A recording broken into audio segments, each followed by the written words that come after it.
लेकिन तुमने बस उसे एक नजर देखा और उसे अपना पहला स्पिरिट बीस्ट बनाने का फैसला कर लिया। सड़क पर चलने वाले लोग तुम्हें एक महामूर्ख समझकर तुम पर हंसने लगे,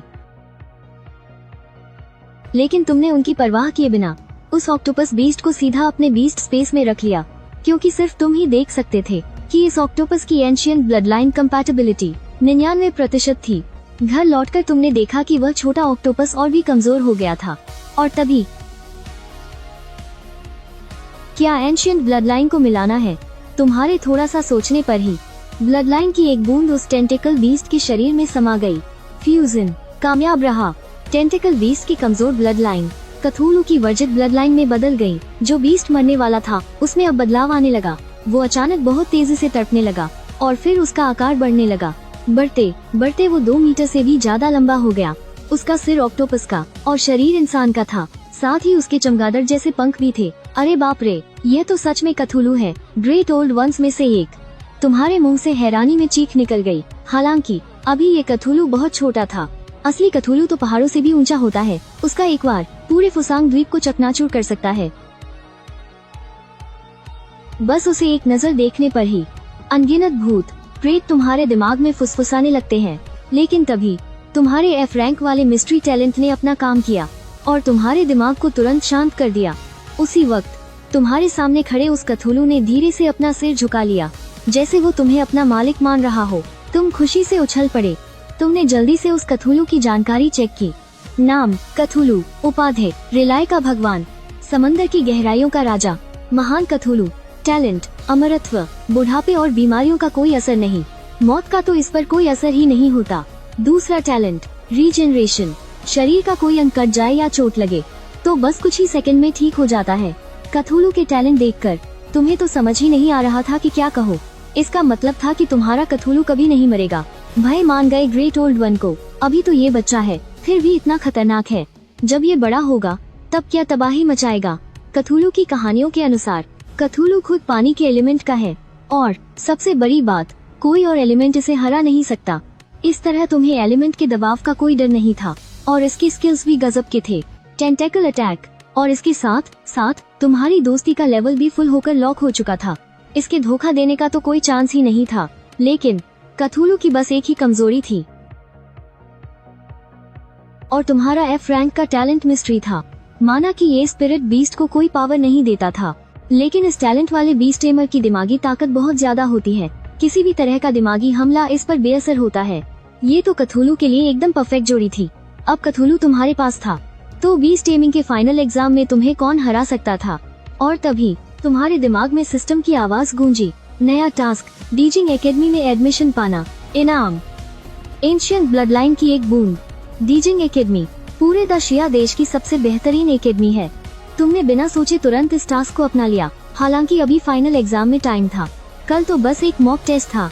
तुम अपने सामने खड़े कथूलू को जितना देखते, तुम्हें वो उतना ही प्यारा लगता। तुम तो यहाँ खुशी से झूम रहे थे, लेकिन किसी और की तो जैसे दुनिया लुट गई थी। जो यानशिंग घर लौटते ही गुस्से से तिलमिला उठा। पिताजी, वो ली मोरैन बहुत ज्यादा उड़ रहा है। उसने सिर्फ सबके सामने मुझे मारा ही नहीं, बल्कि मुझे नामर्द बनाने की कोशिश की। आपको मेरा बदला लेना ही होगा। झो वेनयांग ने अपना हाथ उठाया। मैंने तुम्हें हमेशा सिखाया है कि बड़ी बातों में शांत रहना चाहिए। उसे मारना बहुत आसान है, लेकिन मारने के बाद क्या? लिन शहर में किसी की जान लेना सख्त मना है। क्या तुम्हें पता भी है कि सिटी लॉर्ड का ऑफिस हमारे झो ग्रुप को बर्बाद करने के लिए कितने समय से मौके की तलाश में है? एक मरे हुए कचरे और झो ग्रुप में से ज्यादा अहमियत किसकी है? यह सुनकर झो यानचेंग सन्न रह गया। पिताजी की बात में सचमुच दम था। समझ गया, अब मैं उसके रास्ते में नहीं आऊंगा। लेकिन झो वेनलियांग ने सिर हिलाया। तुम अभी भी नहीं समझे। यूएलिन शहर में खून करना मना है, लेकिन किसी हादसे में जान जाने पर कोई रोक नहीं है। कल मॉक टेस्ट है, और टेस्ट की जगह एक सीक्रेट डोमेन है, जहां खतरनाक जानवरों की कोई कमी नहीं है। झो यानचेंग खुशी से उछल पा, लेकिन जल्द ही उसे एक दिक्कत समझ में आई। अगर उसने टेस्ट में हिस्सा ही नहीं लिया तो? झो वेनलियांग ने ताना मारते हुए कहा, तो उसे जिंदगी भर खदानों में मजदूरी करनी पड़ेगी। तब तुम्हारे कुछ किए बिना ही उसकी जिंदगी नर्क बन जाएगी। अगले दिन जब तुम स्कूल पहुँचे, क्योंकि अवेकनिंग वाले दिन तुम्हारा झो यानचेंग से झगड़ा हुआ था, इसलिए कई लोग तुमसे दूर रह रहे थे। क्लास टीचर जियांग यूरो तुम्हारे पास आई। उनकी आंखों में तुम्हारे लिए फिक्र थी। तभी लिन जियांग तुम्हारे सामने आ खड़ा हुआ। उसके कंधे पर एक अजीब सी चमकती आंखों वाली चिड़िया बैठी थी। लिन जियांग ने अकते हुए कहा, मेरी ये डीमन आई स्पैरो एक हाई ब्लड लाइन बीस्ट है। जो साहब ने इसे मेरे लिए 8 लाख गोल्ड कॉइन्स में खरीदा है। मुझसे जलने की कोई जरूरत नहीं। वैसे भी तुम्हारा बीस्ट टेमिंग टैलेंट सिर्फ F ग्रेड का है, जलकर भी क्या उखा लोगे। तुम तो किसी बीस्ट से कॉन्ट्रैक्ट कर ही नहीं सकते। जो यानचेंग भी वहाँ आ गया और ताना मारते हुए बोला, एक F ग्रेड के कचरे की आज टेस्ट देने आने की हिम्मत कैसे हुई? क्या तुझे अपनी जान प्यारी नहीं है? तुम्हारी आंखों में एक ठंडी चमक आ गई। कल की मार से पेट नहीं भरा क्या? जो फिर से पिटने आ गया। यह सुनकर झो यानचेंग थोड़ा सहम गया, लेकिन अगले ही पल उसने खुद को संभाल लिया। कल मेरे पास बीस्ट नहीं था तो इसने मुझे मार लिया, पर आज मेरे पास बीस्ट है तो क्या मैं इससे डरूंगा? झो यानचेंग का चेहरा गुस्से से लाल हो गया। मैंने एक टॉप लेवल के tiger beast blazing heaven tiger के साथ कॉन्ट्रैक्ट किया है। क्या तुझे लगता है कि तू अभी मेरी बराबरी कर सकता है? इतना कहते ही उसने अपने बीस्ट को बुला लिया। सबके सामने आग की लपटों में लिपटा हुआ एक खूंखार बाघ खगा था। भले ही वह अभी एक बच्चा था, लेकिन उसमें एक राजा वाला रौब दिख रहा था। वाह, क्या कमाल का बीस्ट है। सच में जो ग्रुप के बहे बेटे का क्या रुतबा है। इस बीस्ट पर तो पानी की तरह पैसा बहाया गया होगा। लोगों की ये बातें सुनकर झो यानचेंग घमंड से भर गया। मेरे इस ब्लेजिंग हेवन टाइगर की ब्लड लाइन एपिक लेवल की है। भले ही ये अभी बच्चा है, लेकिन तुझे फाकर रख देना इसके लिए बच्चों का खेल है। तुम्हारे चेहरे पर कोई खौफ नहीं था। तुम्हें सच में लगता है कि इस काक के शहर से तुम मुझे डरा लोगे? तुम्हारी इस बेफिक्री ने झो यानचेंग को और भी ज्यादा भड़का दिया। अगर स्कूल में लड़ना मना न होता तो शायद वो अपने बाघ को तुम्हारे ऊपर छोड़कर तुम्हारी जान ही ले लेता। जितना भूखना है भूख ले। जब मॉक टेस्ट होगा तब मेरे पैरों में गिरकर अपनी जान की भीख मत मांगना। ठीक उसी वक्त लाल रंग की ड्रेस पहने स्कूल की सबसे खूबसूरत और टैलेंटेड लकी लू जिंगहोंग सोने की आग उगलने वाले एक विशाल पक्षी पर सवार होकर धीरे धीरे नीचे उतरी। वो क्या है? कहीं वो गोल्डन प्लूम डिवाइन फीनिक्स तो नहीं? ये तो कहानियों में मिलने वाला एक होली बीस्ट है। लू जिंगहोंग ने एक होली बीस्ट के बच्चे के साथ कॉन्ट्रैक्ट कर लिया। मैं तो कहता हूँ कि लू जिंगहोंग ही छिंग यूए हाई स्कूल की सबसे बड़ी जीनियस है। लू जिंगहोंग की इस एंट्री ने झो यानचेंग के सारे घमंड को चकनाचूर कर दिया और लिन जियांग की डीमन आई स्पैरो तो डर के मारे जोर जोर से चीखने लगी और लिन जियांग की बाहों में दुबक कर मरने का नाटक करने लगी। इस नारे को देखकर तुम भी पल भर के लिए उसे देखते ही रह गए और तुमने चुपके से अपनी आई ऑफ ग्रेटनेस एक्टिवेट करके गोल्डन प्लूम डिवाइन फीनिक्स की जानकारी निकाल ली। गोल्डन प्लूम डिवाइन फीनिक्स प्रजाति divine phoenix race, blood line monarch, talent flame monarch. इतनी बारीकी से जानकारी देखकर तुम हैरान रह गए। सच में आई ऑफ ग्रेटनेस कमाल की है। इसने तो डिवाइन फीनिक्स की एक रग को पप लिया। ठीक उसी वक्त चिंग्युए हाई स्कूल के प्रिंसिपल झाओ तेली अपने चेहरे पर एक बड़ी सी मुस्कान लिए आगे आए। इस साल हमारे स्कूल में एक से बढ़कर एक टैलेंटेड बच्चे सामने आए हैं, खासकर लू जिंगहोंग जिसने SSS रैंक का बीस्ट टेमिंग टैलेंट हासिल किया है। भले ही मुझ जैसे माने हुए जीनियस की किस्मत खराब निकली, लेकिन अच्छी बात यह है कि बाकी सबने काफी अच्छा परफॉर्म किया है। ठीक है, सभी स्टूडेंट्स ध्यान दें। मॉक टेस्ट बस शुरू ही होने वाला है। मैं आप सबको इसके रूल्स बता देता हूँ। ये mock test final beast taming exam का क्वालिफिकेशन राउंड है। जो लोग इस मॉक टेस्ट को पास करेंगे सिर्फ वही आगे होने वाले फाइनल एग्जाम में बैठ पाएंगे। ये मॉक टेस्ट यूएलएन सिटी के मिस्टिक रियलम में होगा। इस मिस्टिक रियलम में भारी तादाद में लो लेवल स्पिरिट बीस्ट छोड़े गए हैं। आपको इन बीस्ट का शिकार करना होगा ताकि आपके खुद के स्पिरिट बीस्ट की ताकत बढ़ सके और वो ग्रो कर सके। मिस्टिक रियलम पूरे 2 दिनों के लिए खुला रहेगा। ये सुनते ही बहुत सारे स्टूडेंट्स जोश से भर गए और अपना कमाल दिखाने के लिए बेताब हो उठे। इस दुनिया में अगर किसी स्पिरिट बीस्ट को ताकतवर बनना है तो उसे अलग अलग तरह के स्पिरिट बीस्ट्स और मॉन्स्टर्स को मारना ही पड़ता है ताकि वो उनके अंदर से स्पिरिचुअल एनर्जी हासिल कर सके। एक स्पिरिट बीस्ट को अपनी शुरुआती स्टेज से ग्रोथ स्टेज में जाने के लिए नॉर्मली 1000 पॉइंट से ज्यादा स्पिरिचुअल एनर्जी की जरूरत होती है। स्पिरिट बीस्ट जितना ज्यादा ताकतवर होगा उसे ग्रो करने के लिए उतनी ही भयानक एनर्जी चाहिए होगी। तुम्हारे अंदर भी एक्साइटमेंट बढ़ने लगी। तुम सोचने लगे न जाने कथुलू को ग्रो करने के लिए कितनी स्पिरिचुअल एनर्जी की जरूरत पड़ेगी।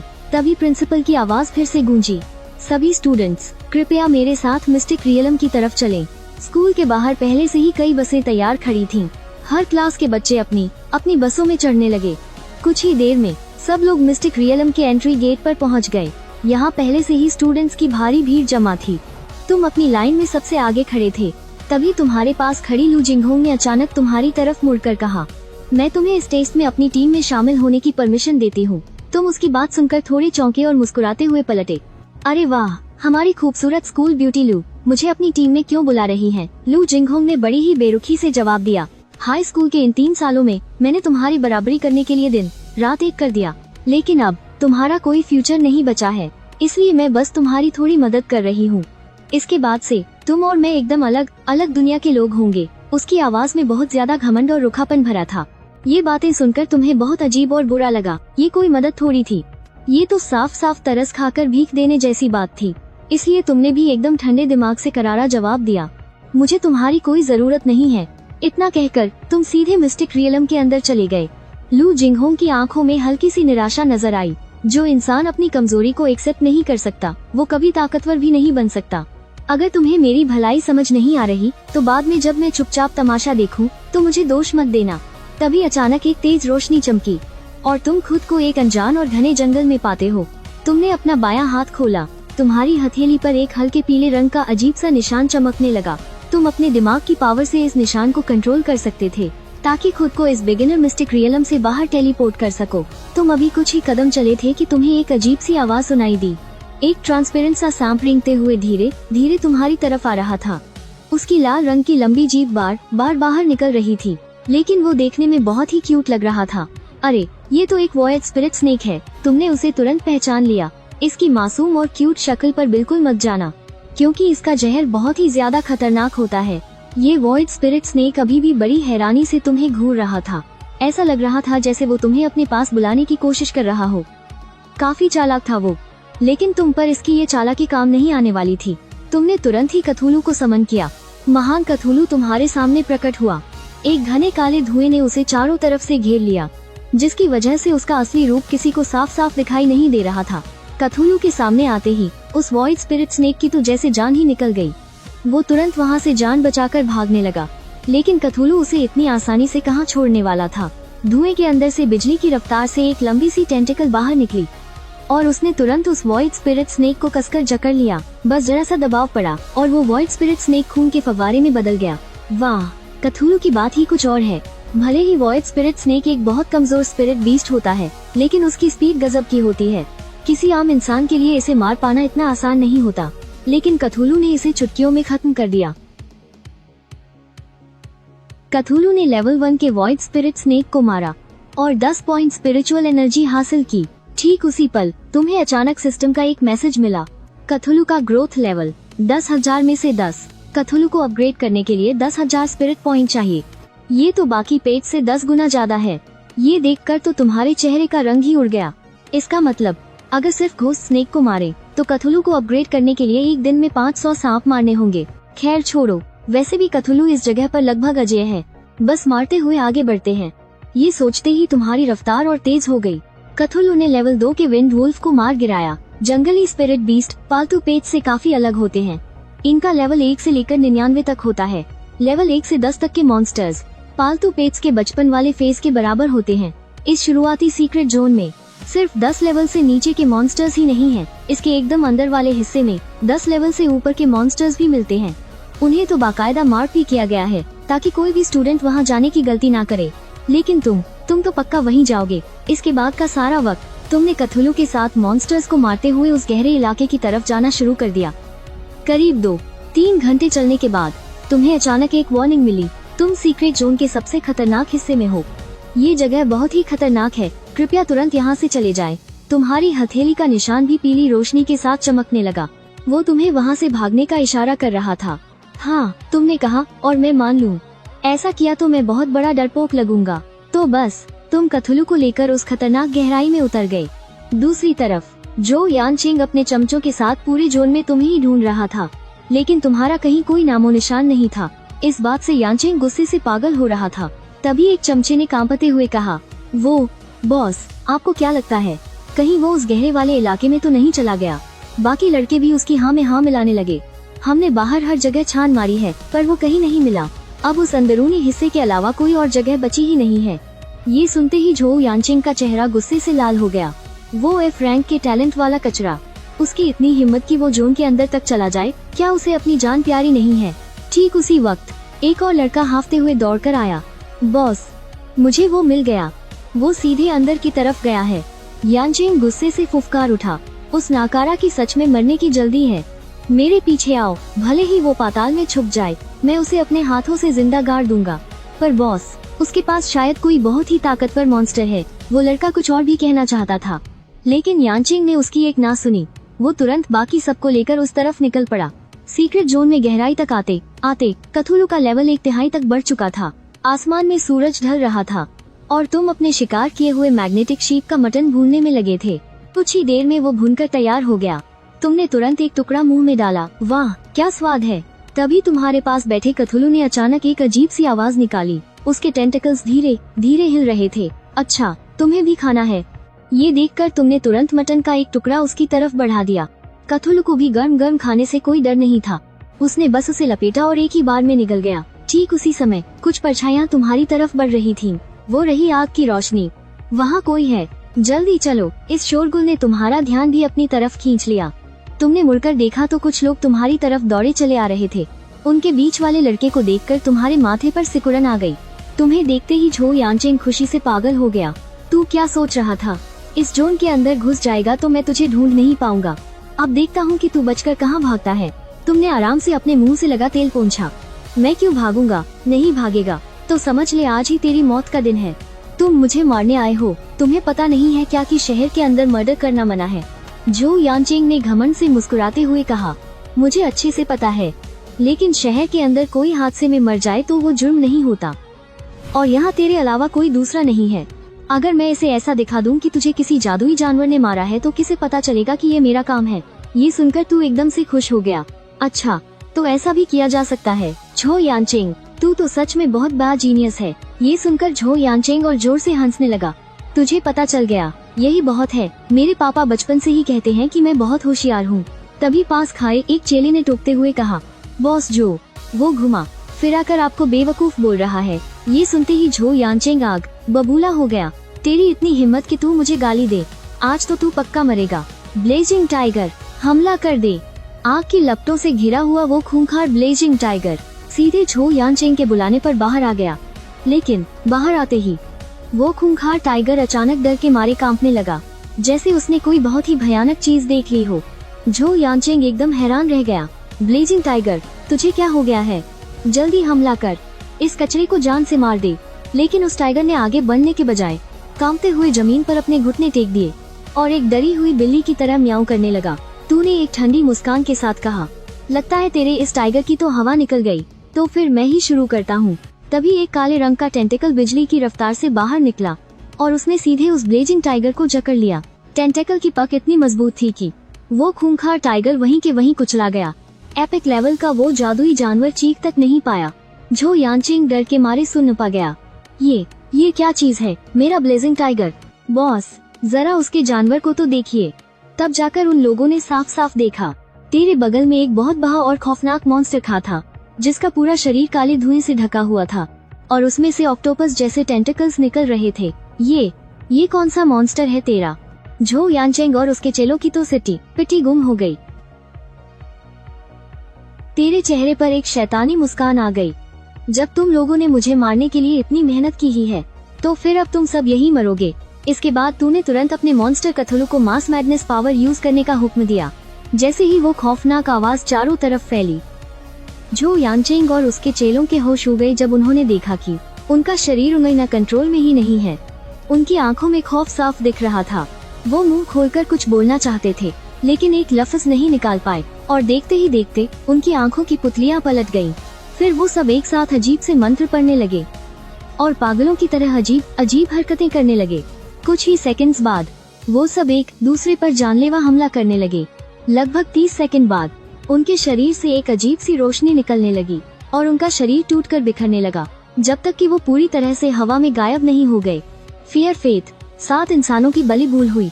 फियर फेथ, तुम्हारे कथुलू को फियर फेथ की ताकत मिल गई है। फियर फेथ, ये फियर फेथ क्या बला है? तुझे थोड़ा अजीब लगा। तभी सिस्टम का नोटिफिकेशन आया, होस्ट कृपया जल्द से जल्द कथुलू को उसके फाइनल फॉर्म में अपग्रेड करें ताकि और भी नए फीचर्स अनलॉक हो सकें। चलो छो, इसे बाद में देखेंगे। तूने अपना सिर हिलाया। और इन सब बातों को दिमाग से निकाल दिया। कैंप फायर बुझाने के बाद तू अपने कथुलू को लेकर वहाँ से निकल गया। दूसरी तरफ स्कूल की सबसे खूबसूरत लड़की लू जिंगहोंग दुश्मनों का सफाया करते हुए इस मिस्ट्री जंगल के एकदम अंदर तक आ चुकी थी। क्या शाम हो गई है, मुझे आराम करने के लिए कोई जगह ढूंढनी चाहिए। लू जिंगहोंग अपने गोल्डन फीनिक्स पर बैठे बैठे नीचे देखने लगी। जल्द ही उसे एक खाली मैदान दिख गया। फिर उसने अपने गोल्डन फीनिक्स को नीचे उतरने का हुक्म दिया। जैसे ही लू जिंगहोंग उसे वापस बुलाने वाली थी, वो एकदम से चौंक गई। उसके गोल्डन फीनिक्स का शरीर अचानक से कांपने लगा था और उसके चेहरे पर खौफ साफ दिख रहा था। लू जिंगहोंग ये देखकर एकदम सन्न रह गई। शाओ जिन, तुम्हें क्या हुआ? तुम तो और भी ज्यादा कांप रहे हो। लू जिंगहोंग ने तुरंत अपने गोल्डन प्लूम डिवाइन फीनिक्स की हालत जांची। उसे तुरंत ही गड़बड़ी का पता चल गया। उस पर किसी बहुत ही ताकतवर मानसिक हमले का असर बाकी था। इसने तो लड़ने की ताकत ही खो दी है। मानसिक हमले का असर, ये आखिर है क्या चीज? क्या आस पास कोई बहुत ही खतरनाक स्पिरिट बीस्ट घूम रहा है? लेकिन मेरे शाओ जिन की ब्लड लाइन तो बहुत ही ताकतवर है, बिल्कुल मोनार्क लेवल की। अगर शाओ जिन भी इतना डरा हुआ है तो उस बीस्ट की ब्लड लाइन कम से कम ओवरलॉर्ड या शायद मिथिक लेवल की होगी। लू जिंगहोंग का चेहरा अचानक पीला पड़ गया। उसकी आंखों में खौफ साफ दिख रहा था। शुरुआती सीक्रेट रेलम में ओवरलॉर्ड लेवल का बीस्ट तो हो ही नहीं सकता, ये जरूर किसी और का बीस्ट होगा। लू जिंगहोंग कांपते हुए शाओ जिन को देखकर समझ नहीं पा रही थी कि वो क्या करे। शुक्र है कि वो मानसिक असर बहुत जल्दी खत्म हो गया। शाओ जिन ने 2 बार आवाज निकाली और आखिरकार वो नॉर्मल हो गया। लू जिंगहोंग ने राहत की सांस ली और तुरंत उसे गले से लगा लिया। शाओ जिन ने भी एक आवाज निकाली, जैसे कह रहा हो कि मैंने आपको डरा दिया। लू जिंगहोंग ने ना में सिर हिलाया। नहीं, इसमें तुम्हारी कोई गलती नहीं है। मुझे भी अंदाजा नहीं था कि यहाँ इतना ताकतवर बीस्ट मौजूद हो सकता है। ये सोचते ही उसकी आंखों में एक अजीब सी चमक और उत्साह आ गया। पिताजी ने सच ही कहा था, दुनिया में एक से बढ़कर एक धुरंधर मौजूद हैं। आज ये बात सच साबित हो गई। ली मोरन के जाने के बाद मुझे लगा था कि अब कोई ऐसा नहीं बचा जो मेरी दिलचस्पी जगा सके, लेकिन अब लगता है एक और खिलाड़ी आ गया है। मैं तुम्हें ढूंढ कर ही रहूंगी और फिर तुमसे भी आगे निकल जाऊंगी। लू जिंगहोंग ने चारों तरफ देखा और उसे एक अभी बुझी हुई आग का सुराग मिला और साथ ही कुछ मैग्नेटिक हॉर्न शीप की लाशें भी मिलीं। चलो शाओ जिन, चलते हैं। वो शाओ जिन को साथ लेकर उसी तरफ चल पड़ी जिस तरफ से तुम गए थे। वहीं दूसरी ओर तुमने कथुलू के साथ मिलकर कई और बीस्ट का सफाया कर दिया था। क्या इतनी रात हो चुकी है? तुम्हें भी अब थकान महसूस हो रही थी। चलो अब कल ही आगे का शिकार करेंगे। थोड़ी ही देर में तुम्हारा एक सादा सा टेंट लग गया। तुमने लकड़ियां भी जमा कर ली और आग जला दी। तभी अचानक एक आहट ने तुम्हारा ध्यान खींचा। तुमने त्योरियां चढ़ाई और कथुलू को बुलाने के लिए हाथ उठाया ही था कि तभी तुम्हें एक जानी पहचानी सूरत नजर आई। कथुलू को बुलाने के लिए उठा तुम्हारा हाथ हवा में ही रुक गया। एक लड़की लाल ड्रेस में, जिसके लंबे बाल हवा में लहरा रहे थे, वो अपने शाओ जिन के साथ तुम्हारे सामने खड़ी थी। लू जिंगहोंग ने तुम्हें देखकर अपनी भौहें सिकोड़ लीं। वो तो यहाँ उस रहस्यमयी टैलेंटेड इंसान को ढूंढने आई थी, लेकिन उसने तुम्हें देखने की बिल्कुल उम्मीद नहीं की थी। तुम यहाँ क्या कर रहे हो? सिर्फ एक एफ-रैंक टैलेंट वाले बीस्ट टेमर होकर अकेले इस सीक्रेट रेलम के इतने अंदर तक चले आए? क्या तुम्हें मरने से डर नहीं लगता? तुम भी काफी हैरान थे। अरे हम फिर मिल गए। मानना पड़ेगा हमारे कॉलेज की ब्यूटी लू को। तुम शिकार करते करते सीक्रेट रेलम के इतने अंदर तक आ गई। लू जिंगहोंग तुम्हारी बातें सुनने के मूड में नहीं थी। उसने सीधे पूछा, क्या तुमने यहाँ किसी बहुत ही ताकतवर बीस्ट टेमर को देखा है? उसका बीस्ट शायद कोई मेंटल टाइप है। मेरे शाओ जिन पर उस बीस्ट की दिमागी ताकत का असर हुआ है और वो बुरी तरह डर गया है। ये सुनकर तुमने सोचा, यहाँ कोई मेंटल टाइप बीस्ट कहाँ से आ गया? इससे मिलता जुलता तो बस तुम्हारा कथुलू ही है। कहीं ऐसा तो नहीं कि ये शाओ जिन कथुलू से डर गया हो? ये सोचते ही तुम्हारे चेहरे के भाव अजीब हो गए। कहीं ये लड़की तुम्हारे बारे में तो बात नहीं कर रही? तुम अपने मन में सोच ही रहे थे कि क्या कथुलू को बाहर बुला कर दिखा दूं, लेकिन फिर तुमने इरादा बदल दिया। छोड़ो यार, इस लड़की को तो हर जगह बस ताकतवर लोग ही ढूंढने की आदत है, उसे ही ढूंढने दो। इसलिए तुमने साफ कह दिया। मुझसे मत पूछो, मुझे नहीं पता, मैंने कुछ नहीं देखा। लेकिन उसने भी कोई इधर नहीं की और जाने लगी। बस कुछ ही कदम चलने के बाद वह फिर से पलटी और बोली, मेरी मानो तो जितनी जल्दी हो सके इस रहस्यमयी जगह से निकल जाओ। तुम्हारी जैसी काबिलियत के साथ यहाँ रुकना सिर्फ अपनी मौत का इंतजार करना है। आखिरकार उसने तुम्हें 3 सालों तक पीछे छोड़ रखा था। एक वक्त था जब उसने तुम्हें हराने की कसम खाई थी। हालांकि अब तुम्हारा रुतबा गिर चुका है, लेकिन लू जिंगहोंग फिर भी तुम्हें यूं घुट घुट कर मरते नहीं देखना चाहती थी। तुमने बबी बेरुखी से कहा, तुम बस अपना ख्याल रखो, वही काफी है। तुम्हें तो भले बुरे की पहचान ही नहीं है, आगे जाकर तुम्हें बहुत भुगतना पड़ेगा। उसने भलाई के लिए समझाया और तुमने उसे नरंदा कर दिया। इस बात से लू जिंगहोंग के मन में भी थोड़ी सी झुंझलाहट थी। वह अपने सुनहरे पंखों वाले दिव्य ईनिक्स के साथ तुरंत वहाँ से दूर चली गई। तुमने बेबसी में अपना सिर हिलाया।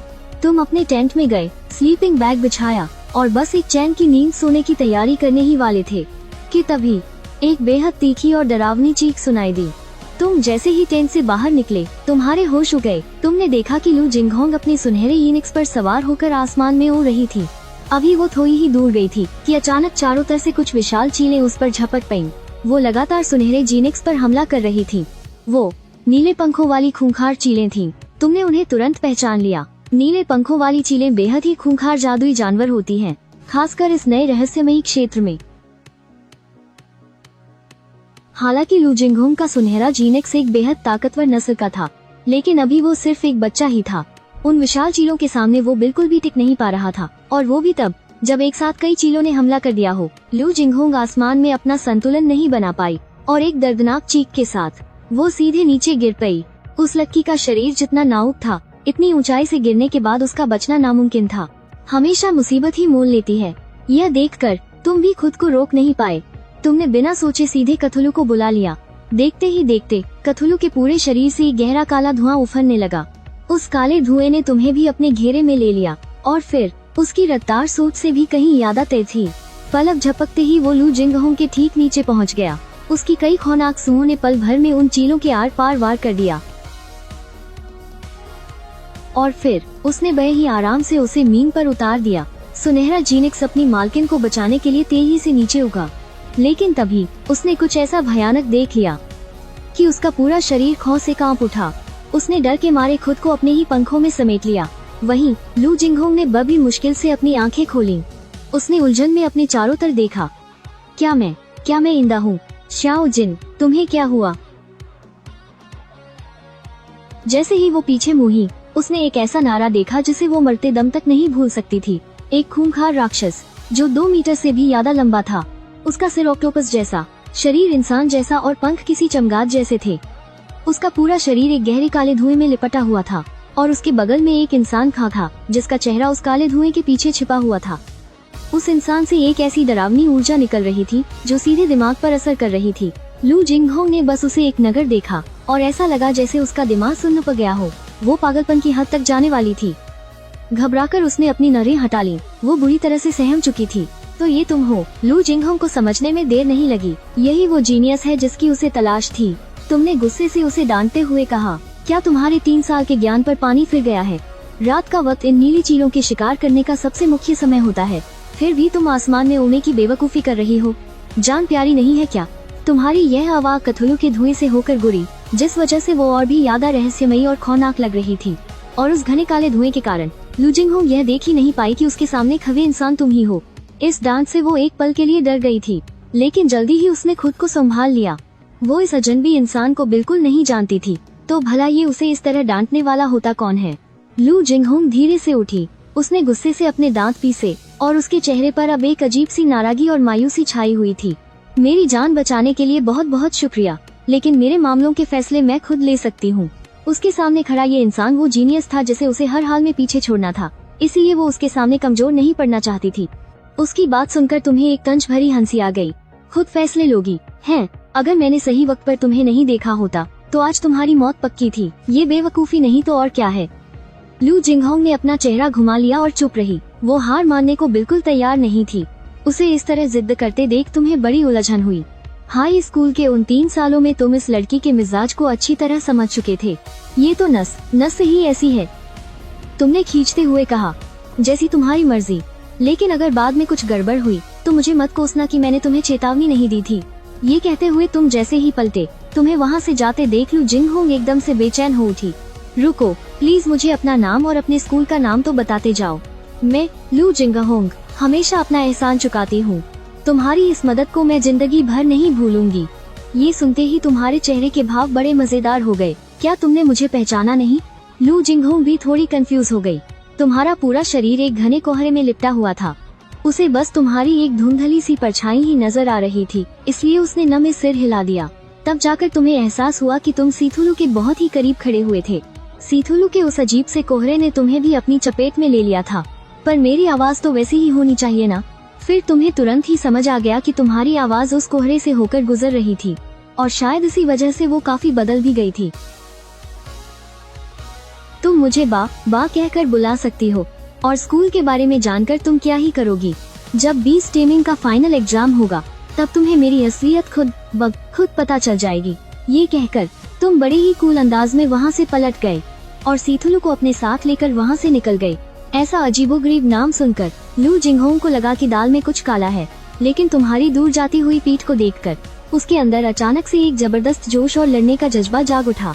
बा माना कि अभी मैं तुम्हारे जितनी ताकतवर नहीं हूँ, लेकिन पहले मैं तुम्हारी इस मदद का कर्ज चुकाऊंगी और फिर एक दिन तुम्हें हरा कर दिखाऊंगी। ये सब सुनकर तुम्हारी हंसी छूटने वाली थी। उसका ये रवैया हाई स्कूल के उन 3 सालों से बिल्कुल भी नहीं बदला था। ना जाने बीस्ट टेमिंग वाले दिन जब उसे मेरी असली पहचान का पता चलेगा तो उसका चेहरा देखने लायक होगा। अगली सुबह होते ही तुम सीथुलू को लेकर फिर से शिकार पर निकल पड़े। उसकी ग्रोथ का मीटर पहले ही आधा पार हो चुका था। बस कुछ और घंटों का शिकार और फिर हम लेवल अप कर लेंगे। वैसे तो इस रहस्यमयी जगह की गहराइयों में छुपने वाले बीस्ट बहुत ही हाई लेवल के थे, लेकिन सीथुलू के आगे उनकी कोई औकात नहीं थी। सीथुलू जहाँ से भी गुजरता किसी भी बीस्ट की अपना सिर बाहर निकालने की हिम्मत तक नहीं होती थी, क्योंकि बाहर आते ही उनकी मौत तय थी। सीथुलू के टेंटेकल्स की रफ्तार इतनी तेज थी कि वो पल भर में 100 मीटर से भी ज्यादा दूर तक खींच सकते थे। ऐसे ही कुछ और घंटे बीत गए, तभी अचानक से सिस्टम की आवाज गूंजी। आपके बीस्ट सीथुलू ने सभी जरूरी शर्तें पूरी कर ली हैं। अब वो अपने ग्रोइंग फेज में जा रहा है। देखते ही देखते तुम्हें सीथुलू के अंदर बड़े बदलाव नजर आने लगे। उसके आस पास लिपटा हुआ वो काला कोहरा अब पहले से भी ज्यादा घना और डरावना हो गया था, और उसकी एनर्जी कई गुना बढ़ चुकी थी। यहाँ तक कि उसकी मेंटल अटैक करने की ताकत भी अब भयानक स्तर पर पहुँच गई थी। सीथुलू का शरीर लगातार बड़ा होता जा रहा था और अब वो करीब 3 मीटर ऊंचा हो चुका था। कुछ ही मिनटों बाद उसका ये इवोल्यूशन पूरा हो गया। बधाई हो, आपका बीस्ट सीथुलू अब कामयाबी के साथ ग्रोइंग फेज में पहुंच चुका है। उसकी मास मैडनेस की एबिलिटी अब और भी ज्यादा खतरनाक हो गई है। अब इस बात के काफी चांसेस हैं कि दुश्मन दिमाग खोकर उसका अंधा भक्त बन जाए। सीथुलू को एक नई स्किल मिल गई है, समन डीप वंस। इन नोटिफिकेशन को देखते ही तुम खुशी से उछल पड़े। क्या बात है, डीप वंस भी आ गए, तो फिर अब स्टार स्पॉन का आना भी ज्यादा दूर नहीं है। बिना एक पल गंवाए तुमने सीथुलू को तुरंत डीप वंस को समन करने का हुक्म दे दिया। एक बेहद डरावनी और अजीब सी आवाज गूंजी और उसी के साथ सीथुलू के पैरों के नीचे की जमीन ही पूरी तरह से बदलने लगी। वो सूखी जमीन अचानक से उबलते हुए काले पानी में तब्दील हो गई और उसमें से मछली के सिर और इंसान जैसे विशाल शरीर वाले खूंखार जीव बाहर निकलने लगे। काले पानी से राक्षस बाहर निकले, कुल 10। ये कथुलू के सेवक डीप वंस थे। बाहर आते ही वे कथुलू के सामने घुटनों के बल बैठ गए। उनके मुंह से तरह तरह की प्रार्थनाएं निकल रही थीं, बिल्कुल पागल भक्तों की तरह। बस उनका रूप देखकर ही तुम काफी खुश थे। फिर तुमने डीप वंस की सारी जानकारी देखनी शुरू की। डीप वंस, पानी के अंदर सांस लेने की ताकत और अमर होने का वरदान। जब तक कोई इन्हें मार न दे ये कभी नहीं मरेंगे। डीप वंस तुम्हारे लिए लड़ सकते हैं, बलियां छा सकते हैं और कथुलू के नए भक्त बना सकते हैं। कमाल है, ये तो तुम्हारी सोच से भी ज्यादा ताकतवर निकले। तुम खुशी से झूम उठे और तुरंत डीप वंस की लड़ने की ताकत देखने लगे। तुमने तुरंत आदेश दिया और 10 डीप वंस तेजी से रहस्यमयी दुनिया के हर कोने में फैल गए। हालांकि डीप वंस तुरंत आंखों से ओझल हो गए, लेकिन कथुलू के मालिक होने के नाते तुम डीप वंस की आंखों से बहुत कुछ देख सकते थे। वे बड़ी फुर्ती से अर्थ बियर के चारों तरफ घूमने लगे और अपने नुकीले पंजों से लगातार उस भालू की खाल फाने लगे, फिर झपट्टा मारकर उसे कसकर जक लिया। अर्थ बियर ने बचने के लिए उन्हें काटा और नोचा, लेकिन कुछ ही मिनटों में वो भालू जमीन पर गिर पा। कथुलू ने 15 लेवल के अर्थ बियर को मार गिराया। 336 स्पिरिचुअल एनर्जी पॉइंट्स मिले। यह देखकर तुम बहुत खुश हुए। जब डीप वंस चारों तरफ राक्षसों का शिकार कर रहे थे, तब तुम भी कथुलू को लेकर उस रहस्यमयी दुनिया की और गहराई में चले गए। हालांकि तुमने परीक्षा का लक्ष्य पूरा कर लिया था, लेकिन अभी ये सफर खत्म नहीं हुआ था। जितनी ज्यादा ताकत बढ़ेगी, बीस्ट टेमर के बड़े इम्तिहान में जीत पक्की होगी। अचानक तुम्हें एक चेतावनी मिली कि एक डीप वन मारा गया है। तुम हैरान रह गए। डीप वंस की ताकत 18 लेवल के जादुई जानवरों के बराबर थी। फिर उसे किसने मार दिया? तुमने तुरंत कथुलू से संपर्क किया और डीप वन की मौत का रिकॉर्ड चेक किया। पता चला कि ये डीप वन बहुत दूर निकल गया था। वो इस जगह के सबसे गहरे हिस्से में पहुंच गया था, जहां काले विशाल भेड़ियों का एक झुंड था। उनकी गिनती 30 से 50 के बीच थी। जैसे ही डीप वन ने उन भेड़ियों को देखा, दर्जनों भेड़ियों ने एक साथ उस पर हमला कर दिया। उस बेचारे डीप वन को तो संभलने का मौका ही नहीं मिला। तुमने भी उन्हें पहचान लिया। इतने सारे काले विशाल भेड़िए बहुत ताकतवर होते हैं। उनकी रफ्तार और दम खौफनाक होता है। और सबसे बड़ी बात, ये झुंड में रहने वाले जानवर हैं। नए बीस्ट टेमर्स के लिए तो ये किसी बुरे सपने जैसे हैं। इस जगह की गहराई सच में खतरनाक थी, लेकिन तुम्हारे चेहरे पर एक खूनी गुस्सा छा गया। इनकी हिम्मत कैसे हुई मेरे सेवक को मारने की? अगर मैंने इन जानवरों को सबक नहीं सिखाया तो ये सोचेंगे कि कथुलू को गुस्सा नहीं आता। तुम आग बबूला होकर कथुलू के साथ उन भेड़ियों के इलाके की तरफ निकल पिए और कुछ ही देर में तुम अपनी मंजिल पर पहुंच गए। वहाँ भेड़ियों के भयानक गुर्राने की आवाजें गूंज रही थी। तुम्हारे आते ही भेड़ियों का झुंड चौकन्ना हो गया। कुछ हल्की गुर्राहटें तुम्हें चेतावनी दे रही थी। बाप रे, कितने सारे भेड़िए हैं। अगर इन सबको मार दिया तो जाने कितनी स्पिरिचुअल एनर्जी मिलेगी। तुम्हारे होंठों पर एक शैतानी मुस्कान आ गई। भेड़ियों की गुर्राहट अचानक से छोटी और तेज हो गई। शायद उन्हें खतरे का एहसास हो गया था। उनके रोंगटे खड़े होने लगे। तुमने मास मैडनेस का हमला करने का फैसला किया। तुम्हारे आदेश पर कथुलू ने तुरंत अपना काम शुरू कर दिया। हवा में एक अजीब सी कांपती हुई आवाज फैलने लगी और फिर एक खतरनाक और खौफनाक दिमागी लहर दौड़ी, जिसने उन काले विशाल भेड़ियों को पूरी तरह अपनी चपेट में ले लिया। मास मैडनेस की वजह से सारे भेड़िए पागल होने लगे। वे अजीब सी चीखें मारने लगे और पागलों जैसी हरकतें करने लगे। और फिर बहुत सारे भेड़िए एक दूसरे पर ही हमला करने लगे। उस खूनी लड़ाई में एक करके सारे काले विशाल भेड़िए मारे गए। लगभग आधे घंटे बाद जब आखिरी काला भेड़िया भी मर गया तो तुम्हारे चेहरे पर एक सुकून भरी मुस्कान आ गई। इस दौरान बाहर शुरुआती रहस्यमयी क्षेत्र से लोग लगातार टेलीपोर्ट होकर बाहर आ रहे थे। जैसे ही कोई छात्र बाहर आता, एक टीचर आगे आकर उसके बीस्ट स्पेस को स्कैन करता, यह पक्का करने के लिए कि बीस्ट ग्रोथ स्टेज में पहुंच गया है या नहीं। ज्यादातर छात्रों ने ये टेस्ट पास कर लिया था। अचानक एक लंबी और तेज चीख चारों ओर गूंज उठी। लू जिंगहोंग अपने सुनहरे पंखों वाले डिवाइन यूनिक्स पर सवार होकर रहस्यमयी क्षेत्र से बाहर हुई और चिंगयुए हाई स्कूल के इलाके में आकर उतरी। उसके आते ही अनगिनत लोगों की निगाहें उस पर टिक गईं। वो देखो, चिंगयुए हाई स्कूल की लू जिंगहोंग। सुना है कि उसने SSS लेवल का बीस्ट टेमिंग टैलेंट जगा लिया है। चिंगयुए हाई स्कूल की तो किस्मत ही चमक गई। लोगों की ये बातें सुनकर चिंगयुए हाई स्कूल के प्रिंसिपल झाओ देली के चेहरे की मुस्कान रुकने का नाम ही नहीं ले रही थी। उनके बगल में आसपास के कई स्कूलों के प्रिंसिपल खचे थे। ये तो बड़ी अजीब बात है। मैंने तो कोई ढिंढोरा भी नहीं पीटा, फिर भी सबको कैसे पता चल गया कि हमारे चिंगयुए हाई स्कूल में एक SSS लेवल टैलेंट वाला बीस्ट टेमर सामने आया है। झाओ देली का ये घमंड भरा चेहरा देखकर बाकी प्रिंसिपल्स ईर्ष्या से दांत पीस रहे थे, लेकिन वो कुछ कर भी तो नहीं सकते थे। तभी पास खचे रहस्यमयी क्षेत्र के मैनेजर ने आकर कहा, बेटा कृपया इधर आकर रजिस्टर करवा लो। लू जिंगहोंग ने सिर हिलाया और रजिस्टर करने चली गई। ये देखकर सारे प्रिंसिपल भी वहाँ जमा हो गए। इस परीक्षा में छात्रों के हाथों पर बना टेलीपोर्टेशन मार्क उनके द्वारा मारे गए स्पिरिट बीस्ट की गिनती को रिकॉर्ड करेगा। इसी के आधार पर मॉक टेस्ट के रिजल्ट तय किए जाएंगे। इस बीच लू जिंगहोंग का रजिस्ट्रेशन पूरा हो चुका था। उसके द्वारा मारे गए स्पिरिट बीस्ट की गिनती भी सामने आ गई थी, 589। ये रिकॉर्ड देखकर सारे प्रिंसिपल्स की आंखें फटी की फटी रह गईं। खासतौर पर प्रिंसिपल वू की। वो अभी अपने छात्रों की बब्बी डींगे हाँक रहे थे और पल भर में ही उन्हें मुंह की खानी पड़ी। ये तो नामुमकिन है, कोई इतने सारे कैसे मार सकता है। प्रिंसिपल वू बक्के रह गए और हकलाते हुए बोले, लाओ वू, मैंने तो पहले ही कहा था कि हमारे स्कूल के बच्चे कमाल के हैं, पर तुम माने ही नहीं। अब पता चल गया ना। झाओ देली तो खुशी से फूले नहीं समा रहे थे। अरे वो, मेरे पिताजी ने बच्चे को जन्म दिया है। मैं चलता हूँ, मेरी सुअरी आज बच्चे देने वाली है, मुझे जाकर उसकी देखभाल करनी है। सब ऐसे ही ऊटपटांग बहाने बनाकर वहाँ से खिसक लिए। उनके जाने के बाद झाओ देली तुरंत लू जिंगहोंग के पास दौड़े। बेटा लू, क्या तुम्हें किसी मदद की जरूरत है? बिना झिझक अपने प्रिंसिपल से कहो। लू जिंगहोंग ने थोड़ा सोचा और फिर बोली, बाबा, ये कैसा अजीब सा नाम है, मैंने तो पहले कभी नहीं सुना। लू जिंगहोंग ने हल्की सी त्योरियां छाई। ऐसा कैसे हो सकता है? शुरुआती रहस्यमयी क्षेत्र में तो सिल्युएलिन शहर के कुछ हाई स्कूलों के छात्र ही जा सकते हैं। बाबा किसी भी हाल में बाहर का आदमी नहीं हो सकता। लू जिंगहोंग को यूं परेशान देखकर झाओ देली थोड़े उलझन में पक गए। बेटा लू, तुम ये सवाल क्यों पूछ रही हो? लू जिंगहोंग ने सिर हिलाया। कुछ नहीं।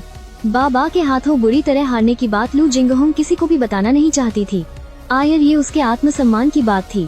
ये देखकर झाओ देली ने भी आगे कुछ नहीं कहा। एक के बाद एक छात्र लगातार बाहर आ रहे थे। ज्यादातर लोग तो वहाँ से जा भी चुके थे, लेकिन लू जिंगहोंग अभी भी वहीं थी। उसने वहीं इंतजार करने का फैसला किया था, ये देखने के लिए कि शायद बाबा आ जाए। चिंगयुए हाई स्कूल, लिनजियांग। मारे गए स्पिरिट बीस्ट की गिनती 236। एक आवाज ने सबका ध्यान अपनी ओर खींचा। वो देखो, वो चिंगयुए हाई स्कूल के 4 बड़े जीनियस में से एक है।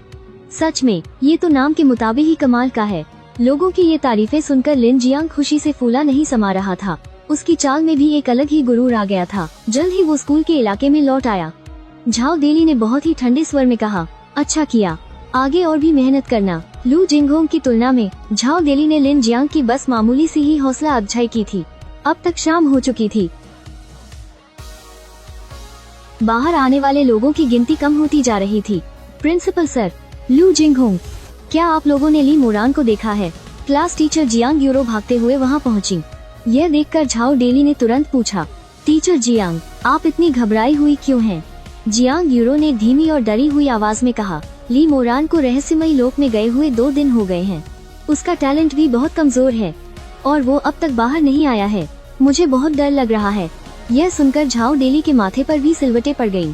वैसे तो उन्हें भी ली मोरान की फिक्र थी, लेकिन किसे पता था कि उसका टैलेंट सिर्फ एफ रैंक निकलेगा। लू जिंगहोंग ने कहा, मैंने उसे रहस्यमयी लोक के बिल्कुल अंदरूनी हिस्से में देखा था। उस वक्त तो वो जिंदा था, पर अब उसका क्या हाल है मुझे नहीं पता। यह सुनते ही जियांग यूरो का चेहरा पीला पड़ गया। क्या कहा तुमने? अंदरूनी हिस्सा? यह सुनकर झाओ देली भी बुरी तरह चौंक गए। एक एफ रैंक टैलेंट वाला बीस्ट टेमर वहाँ अंदर जाकर क्या कर रहा है? क्या वो मरना चाहता है?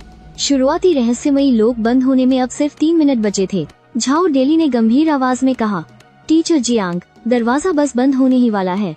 अगर ली मोरान अब तक बाहर नहीं आया तो मुझे डर है कि। लू जिंगहोंग भी गहरी सोच में पड़ गई। क्या वो कभी न हारने वाला जीनियस सच में इस शुरुआती रहस्यमयी लोक में मारा गया? समय समाप्त। रहस्यमयी लोक बंद किया जाता है। मैनेजमेंट के एक आदमी की आवाज गूंजी। इसके साथ ही शुरुआती रहस्यमयी लोक बंद हो गया, लेकिन एन उसी आखिरी पल में तुम्हारी परछाई उस लोक से बाहर आती हुई दिखाई दी। जियांग यूरो तुरंत भागकर तुम्हारे पास आई। उनकी आंखों में अब भी डर था। शुक्र है भगवान का, तुम सही सलामत बाहर आ गए। उनके चेहरे पर इतनी चिंता देखकर तुम्हें थोड़ा बुरा लगा। माफ करना रो दीदी, मैंने आपको बहुत डरा दिया। लू जिंगहोंग ने तुम्हें एक नजर देखा। उसकी नजरों में गहरी हैरानी थी। तुम्हारा बिना किसी खरोंच के ऐसे सही सलामत बाहर आना उसके लिए किसी बड़े झटके से कम नहीं था। लेकिन जो बात उसे सबसे ज्यादा खटक रही थी वो ये थी कि तुम्हारा बीस्ट बाबा अभी भी कहीं नजर नहीं आ रहा था। तभी प्रिंसिपल झाओ डेली पास आए और बोले, बेटा अब तुम बाहर आ ही गए हो तो जाकर अपना स्कोर दर्ज करवाओ। तुमने सिर हिलाया और तुरंत वहाँ मौजूद स्टाफ की तरफ चल दिए। जल्द ही तुम्हारा स्कोर सबके सामने था। मारे गए स्पिरिट बीस्ट की गिनती 1368। यह स्कोर देखते ही वहाँ मौजूद हर इंसान सन्न रह गया। झाओ डेली ने हैरान होते हुए कहा, क्या तुम लोगों ने गिनती में कोई गलती की है? स्टाफ के आदमी ने पूरे विश्वास से कहा, हमारे जादुई निशान बहुत ही खास तकनीक से बनाए गए हैं। गिनती में कोई गलती हो ही नहीं सकती। 1875, 5400, 1976, 010। सच कहूँ तो तुम्हारा स्कोर देखकर वो भी हैरान रह गया था। 1085, 4010, 1076, 1029, 3 उसने खुद भी इसे कई बार चेक किया था। पावर लेवल, लेकिन उसने चाहे जैसे भी चेक किया हो 4010 हर बार यही साबित हुआ कि गिनती में कोई गड़बड़ नहीं है। यह नामुमकिन है। लू जिंगहोंग जोर से चिल्लाई, तुम सिर्फ एक एफ रैंक वाले बीस्ट टेमर हो। तुम इतने सारे स्पिरिट बीस्ट को कैसे मार सकते हो? तुमने लू जिंगहोंग को तिरछी नजरों से देखा। इन 3 सालों में तुमने मुझे कभी अपने से बेहतर नहीं माना, पर फिर भी तुमने मुझसे आगे निकलने की हिम्मत जुटाई। और अब क्या तुम मेरा एक मामूली सा स्कोर भी बर्दाश्त नहीं कर पा रही हो? लू जिंगहोंग की आंखें फटी की फटी रह गईं। इस एक पल में उसे लगा जैसे वो उसी जीनियस को देख रही है जिसने पिछले 3 सालों से उसे हमेशा पीछे छोड़ रखा था। झाओ डेली भी बहुत ज्यादा हैरान थे। बेटा तुमने ये सब आखिर किया कैसे? एक एफ रैंक वाले बीस्ट टेमर का इतना शानदार स्कोर आना बिल्कुल नामुमकिन है। इन सवालों का जवाब तुमने पहले ही सोच कर रखा था। तुम्हें पता था कि तुम ये राज हमेशा नहीं छुपा पाओगे, लेकिन अपनी उस प्राचीन खून की शक्ति के बारे में तुम अभी किसी को नहीं बता सकते थे।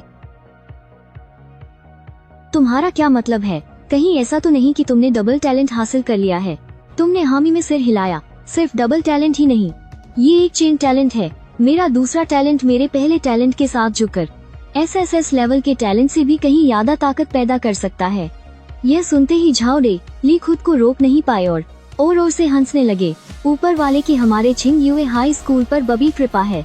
चेन टैलेंट, ये तो डबल टैलेंट से भी कहीं ज्यादा बड़ी बात है। जब से इतिहास लिखा गया है, चेन टैलेंट वाले जितने भी जीनियस हुए हैं उन्होंने पूरी दुनिया को हिला कर रख दिया है। जियांग यू रो के चेहरे पर भी खुशी और हैरानी थी। मोरान, क्या सच में तुम्हें चेन टैलेंट मिल गया है? तुमने फिर से अपना सिर हिलाया। बिल्कुल, वरना मुझे इतने अच्छे नंबर कैसे मिलते। प्रिंसिपल झाओ तुरंत मक्खन लगाते हुए आगे आए। बेटा, क्या तुम्हें अपने प्रिंसिपल से किसी मदद की जरूरत है? अरे हाँ टीचर जियांग, इतने होनहार बच्चे को पाने का सारा क्रेडिट आपको जाता है। इस साल का बेस्ट टीचर का अवार्ड पक्का आपका ही है। और हाँ, आपका बोनस और इंसेंटिव भी डबल किया जाता है। और बेटा, इस साल की तुम्हारी सारी स्कॉलरशिप और फंड मैं खुद तुम्हें सैंक्शन करके दूंगा। इस तरह के मक्खन लगाने पर तुम भला क्यों मना करते? आयर, तुम्हें अपने घर का किराया भी तो चुकाना था।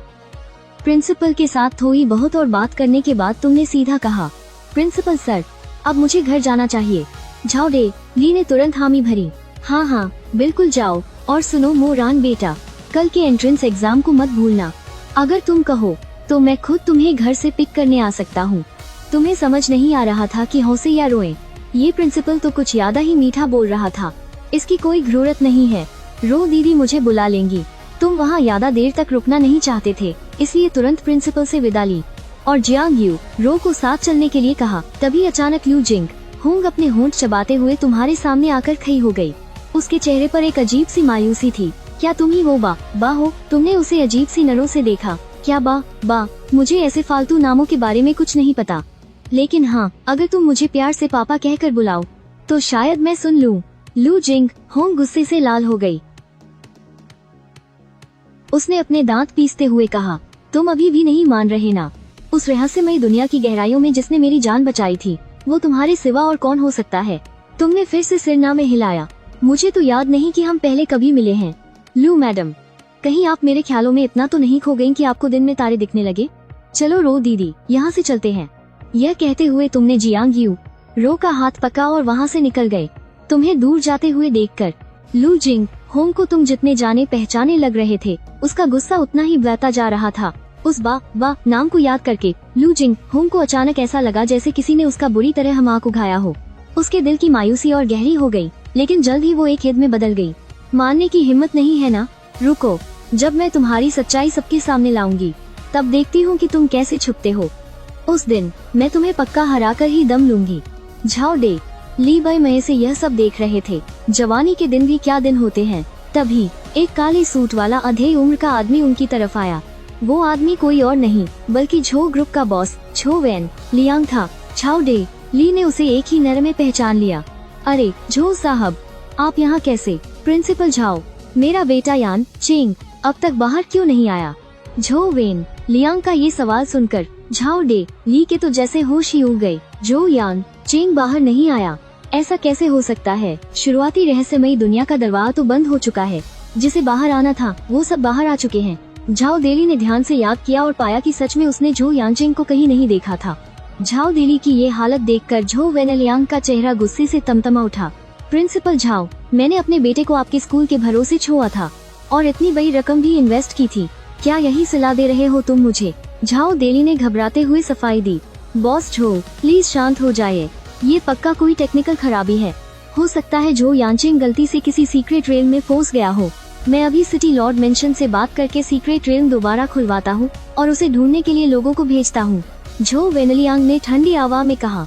प्रिंसिपल झाओ, तुम्हारे लिए यही अच्छा होगा कि कल तक मेरे बेटे यानचेंग को सही सलामत मेरे सामने लाखा करो। अगर उसे खरोंच भी आई ना तो भूल जाना कि तुम्हारे छिंगयुए हाई स्कूल को आगे से एक भी पैसा मिलेगा। अगले दिन का समय आ गया। छिंगयुए हाई स्कूल के ग्राउंड में सभी लोग इकट्ठा हो चुके थे। आज ही के दिन बीस टेमर एग्जाम होना था, जो अनगिनत नए 20 टेमर्स की किस्मत का फैसला करने वाला था। हर बार प्रिंसिपल झाओ देली स्पीच देने जरूर आते थे, लेकिन ताज्जुब की बात है कि वो आज दिखाई ही नहीं दिए। डीन सर ने सबके सामने आकर बताया, प्यारे स्टूडेंट्स, प्रिंसिपल साहब किसी जरूरी काम में फंसे हुए हैं। वो इस वक्त सिटी लॉर्ड मेंशन में हैं। डीन सर के कहने पर सभी लोग अपनी अपनी क्लास के हिसाब से एक एक करके बस में चलने लगे। तभी अचानक आसमान से एक तेज आवाज गूंजी, मेरे प्यारे कैंडिडेट्स, मैं इस एग्जाम का चीफ एग्जामिनर जो चेंग हूँ। अब मैं आप सबको इस एग्जाम के रूल्स बताने जा रहा हूँ। ये फाइनल एग्जाम 3 स्टेजेस में होगा। पहली स्टेज कॉम्प्रिहेंसिव एबिलिटी टेस्ट, दूसरी स्टेज प्रैक्टिकल टेस्ट। इसमें आप सभी कैंडिडेट्स को रैंडमली किसी जंगली इलाके में टेलीपोर्ट कर दिया जाएगा, जहां आपको 3 दिन तक सरवाइव करना होगा। तीसरी स्टेज है ट्रायल टावर। सभी कैंडिडेट्स को ट्रायल टावर में जाकर चुनौतियों का सामना करना होगा और आपकी परफॉर्मेंस के हिसाब से मार्क्स दिए जाएंगे। इन तीनों स्टेजेस के खत्म होने के बाद आप सबके टोटल मार्क्स कैलकुलेट करके फाइनल रैंकिंग बनाई जाएगी, जिससे इस साल का स्टेट टॉपर तय होगा। अब सभी कैंडिडेट्स लाइन में लगकर इस रोशनी वाले पिलर के अंदर जाएं। सब लोग तुरंत लंबी लाइन में लग गए और एक एक करके उस रोशनी वाले पिलर के अंदर जाने लगे। तुम भी उसके अंदर चले गए। उस पिलर के अंदर एक बहुत ही अलग तरह का स्पेस था। उस स्पेस में सिर्फ तुम थे और चारों तरफ एकदम सफेद रोशनी थी। एक तेज रोशनी ने स्कैन किया और तुम्हारी सारी डिटेल्स आंखों के सामने आ गयी। एग्जाम सेंटर के बाहर मॉनिटरिंग रूम में चीफ एग्जामिनर जो जेंग और बाकी एग्जामिनर्स बाई स्क्रीन पर देख रहे थे। एक एक करके सबकी डिटेल्स एग्जामिनर्स के सामने आने लगी और उनमें से तुम्हारी डिटेल सबसे ऊपर चमक रही थी। तो यही है इस साल के मॉक टेस्ट का टॉपर। लेकिन इसका टैलेंट सिर्फ एफ रैंक का कैसे हो सकता है? इसके प्रिंसिपल ने बताया था कि शायद इस कैंडिडेट ने कोई लिंक्ड टैलेंट अवेकन किया है। क्या सच में लिंक्ड टैलेंट है? ये तो बहुत बड़ी बात है। यूएलएन सिटी को इस साल फिर से एक सुपर जीनियस मिलने वाला है, लेकिन इसका बीस्ट हुआ अजीब नहीं है। मैंने तो ऐसा पहले कभी नहीं सुना। शायद इसका कनेक्शन इसके लिंक्ड टैलेंट से ही हो। मैंने सुना है कि इसका लिंक्ड टैलेंट बीस्ट को म्यूटेट कर देता है। आपस में बात करने के बाद सभी एग्जामिनर्स को तुम में काफी दिलचस्पी होने लगी। झो झेंग ने बात काटते हुए कहा, ठीक है, पहले स्पिरिचुअल पावर टेस्ट शुरू करते हैं। देखते हैं इसका स्पिरिचुअल पावर इंडेक्स कितना है। तुरंत टेस्ट शुरू करने का कमांड दे दिया गया और एग्जाम स्पेस के अंदर एक टेस्टिंग स्टोन दिखाई दिया। सभी कैंडिडेट्स ने टेस्ट शुरू कर दिया और एक एक करके सबका स्पिरिचुअल पावर इंडेक्स एग्जामिनर्स के सामने आने लगा। चीफ एग्जामिनर ने कहा, आमतौर पर जब कोई बीस्ट अपनी ग्रोथ स्टेज में पहुंच जाता है तो बीस्ट टेमर का स्पिरिचुअल पावर इंडेक्स एक हार को पार कर जाता है। अगर ऐसा नहीं होता तो समझो कि टैलेंट बहुत ही खराब है और उसे इस एग्जाम में फेल कर दिया जाएगा। इसी बीच लू जिंगहोंग पूरे कॉन्फिडेंस के साथ अपना हाथ उस टेस्टिंग स्टोन पर रखता है। कैंडिडेट लू Jinghong, talent level SSS rank, spiritual power index 4216, spirit power तो 4000 के भी पार पहुंच गई। सारे एग्जामिनर हैरान रह गए, लेकिन तभी एक रिजल्ट देखकर उनकी आंखें फटी की फटी रह गईं। कैंडिडेट ली मोरन, टैलेंट लेवल F और स्पिरिट पावर 12678। आपको बता दें, 10,000 से ज्यादा स्पिरिट पावर सिर्फ एक मैच्योर बीस्ट की ही हो सकती है। ये तो नामुमकिन है। कहीं टेस्टिंग स्टोन तो खराब नहीं हो गया? झो झेंग ने माथा सिकोड़ते हुए जल्दी से चेक किया और फिर उसने राहत की सांस ली। हाँ, ये खराब हो गया है। मशीन बदलो और इसका दोबारा टेस्ट लो। ये सुनकर बाकी एग्जामिनर्स की जान में भी जान आई। वही तो, इतनी ज्यादा स्पिरिट पावर किसी की कैसे हो सकती है? तुमने अभी टेस्ट खत्म ही किया था कि तुम्हें दोबारा टेस्ट देने को कह दिया गया। तुम पूरी तरह कंफ्यूज थे, पर तुमने दोबारा टेस्ट दिया। कैंडिडेट ली मोरन, टैलेंट लेवल F और स्पिरिट पावर 18,762। ये तो बिल्कुल इलॉजिकल है। ये नंबर देखते ही सारे एग्जामिनर अपनी सीट से उछल पड़े। तुम्हारे रिजल्ट को घूरते हुए झो झेंग ने फिर से टेस्टिंग स्टोन को चेक किया, लेकिन स्टोन बिल्कुल ठीक था। मतलब टेस्ट का रिजल्ट सच था। इसने ये कैसे किया? सारे एग्जामिनर झो झेंग को देखने लगे। झो सर, अब क्या करें? झो झेंग ने बेबसी से कहा, इस टेस्ट में इसे पूरे नंबर दे दो, इसे नोट करो और अगला एग्जाम शुरू करो। ये सुनकर सबने वैसा ही किया और फिर अगले टेस्ट का ऐलान कर दिया, बीस्ट ब्लड लाइन टेस्ट। सभी कैंडिडेट्स अपने अपने बीस्ट को बाहर बुलाएं। इंस्ट्रक्शन मिलते ही सारे कैंडिडेट्स ने अपने बीस्ट को समन करना शुरू कर दिया। तुमने भी अपने कथुलू को बाहर बुलाया। कथुलू के ऊपर एक स्कैनिंग लाइट पड़ी। बीस्ट का नाम कथुलू, ब्लड लाइन, मिथिकल लेवल। वहाँ सन्नाटा छा गया। एग्जामिनर्स की हालत तो पहले से भी ज्यादा खराब हो गई थी। मिथिकल ब्लड लाइन, मेरी आंखें तो धोखा नहीं खा रही। लेकिन झो झेंग की नजरें तेज थीं। उसने तुरंत एक और चीज नोटिस की, नहीं, शायद ये मिथिकल से भी कहीं ऊपर है। एग्जामिनर्स एक दूसरे का मुंह ताकने लगे। उनके मुंह से आवाज ही नहीं निकल रही थी। मिथिकल ब्लड लाइन वाला बीस्ट, इस टेस्ट में भी तुम्हें पूरे नंबर मिलते हैं। झो झेंग ने अपनी हैरानी छिपाते हुए आगे कहा, जरा इसकी पावर रेटिंग तो चेक करो। जल्दी ही कथुलू की और भी डिटेल्स।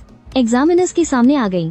कथुलू की power rating, strength, SSS, mental power limit से बाहर, डिटेक्ट नहीं की जा सकती।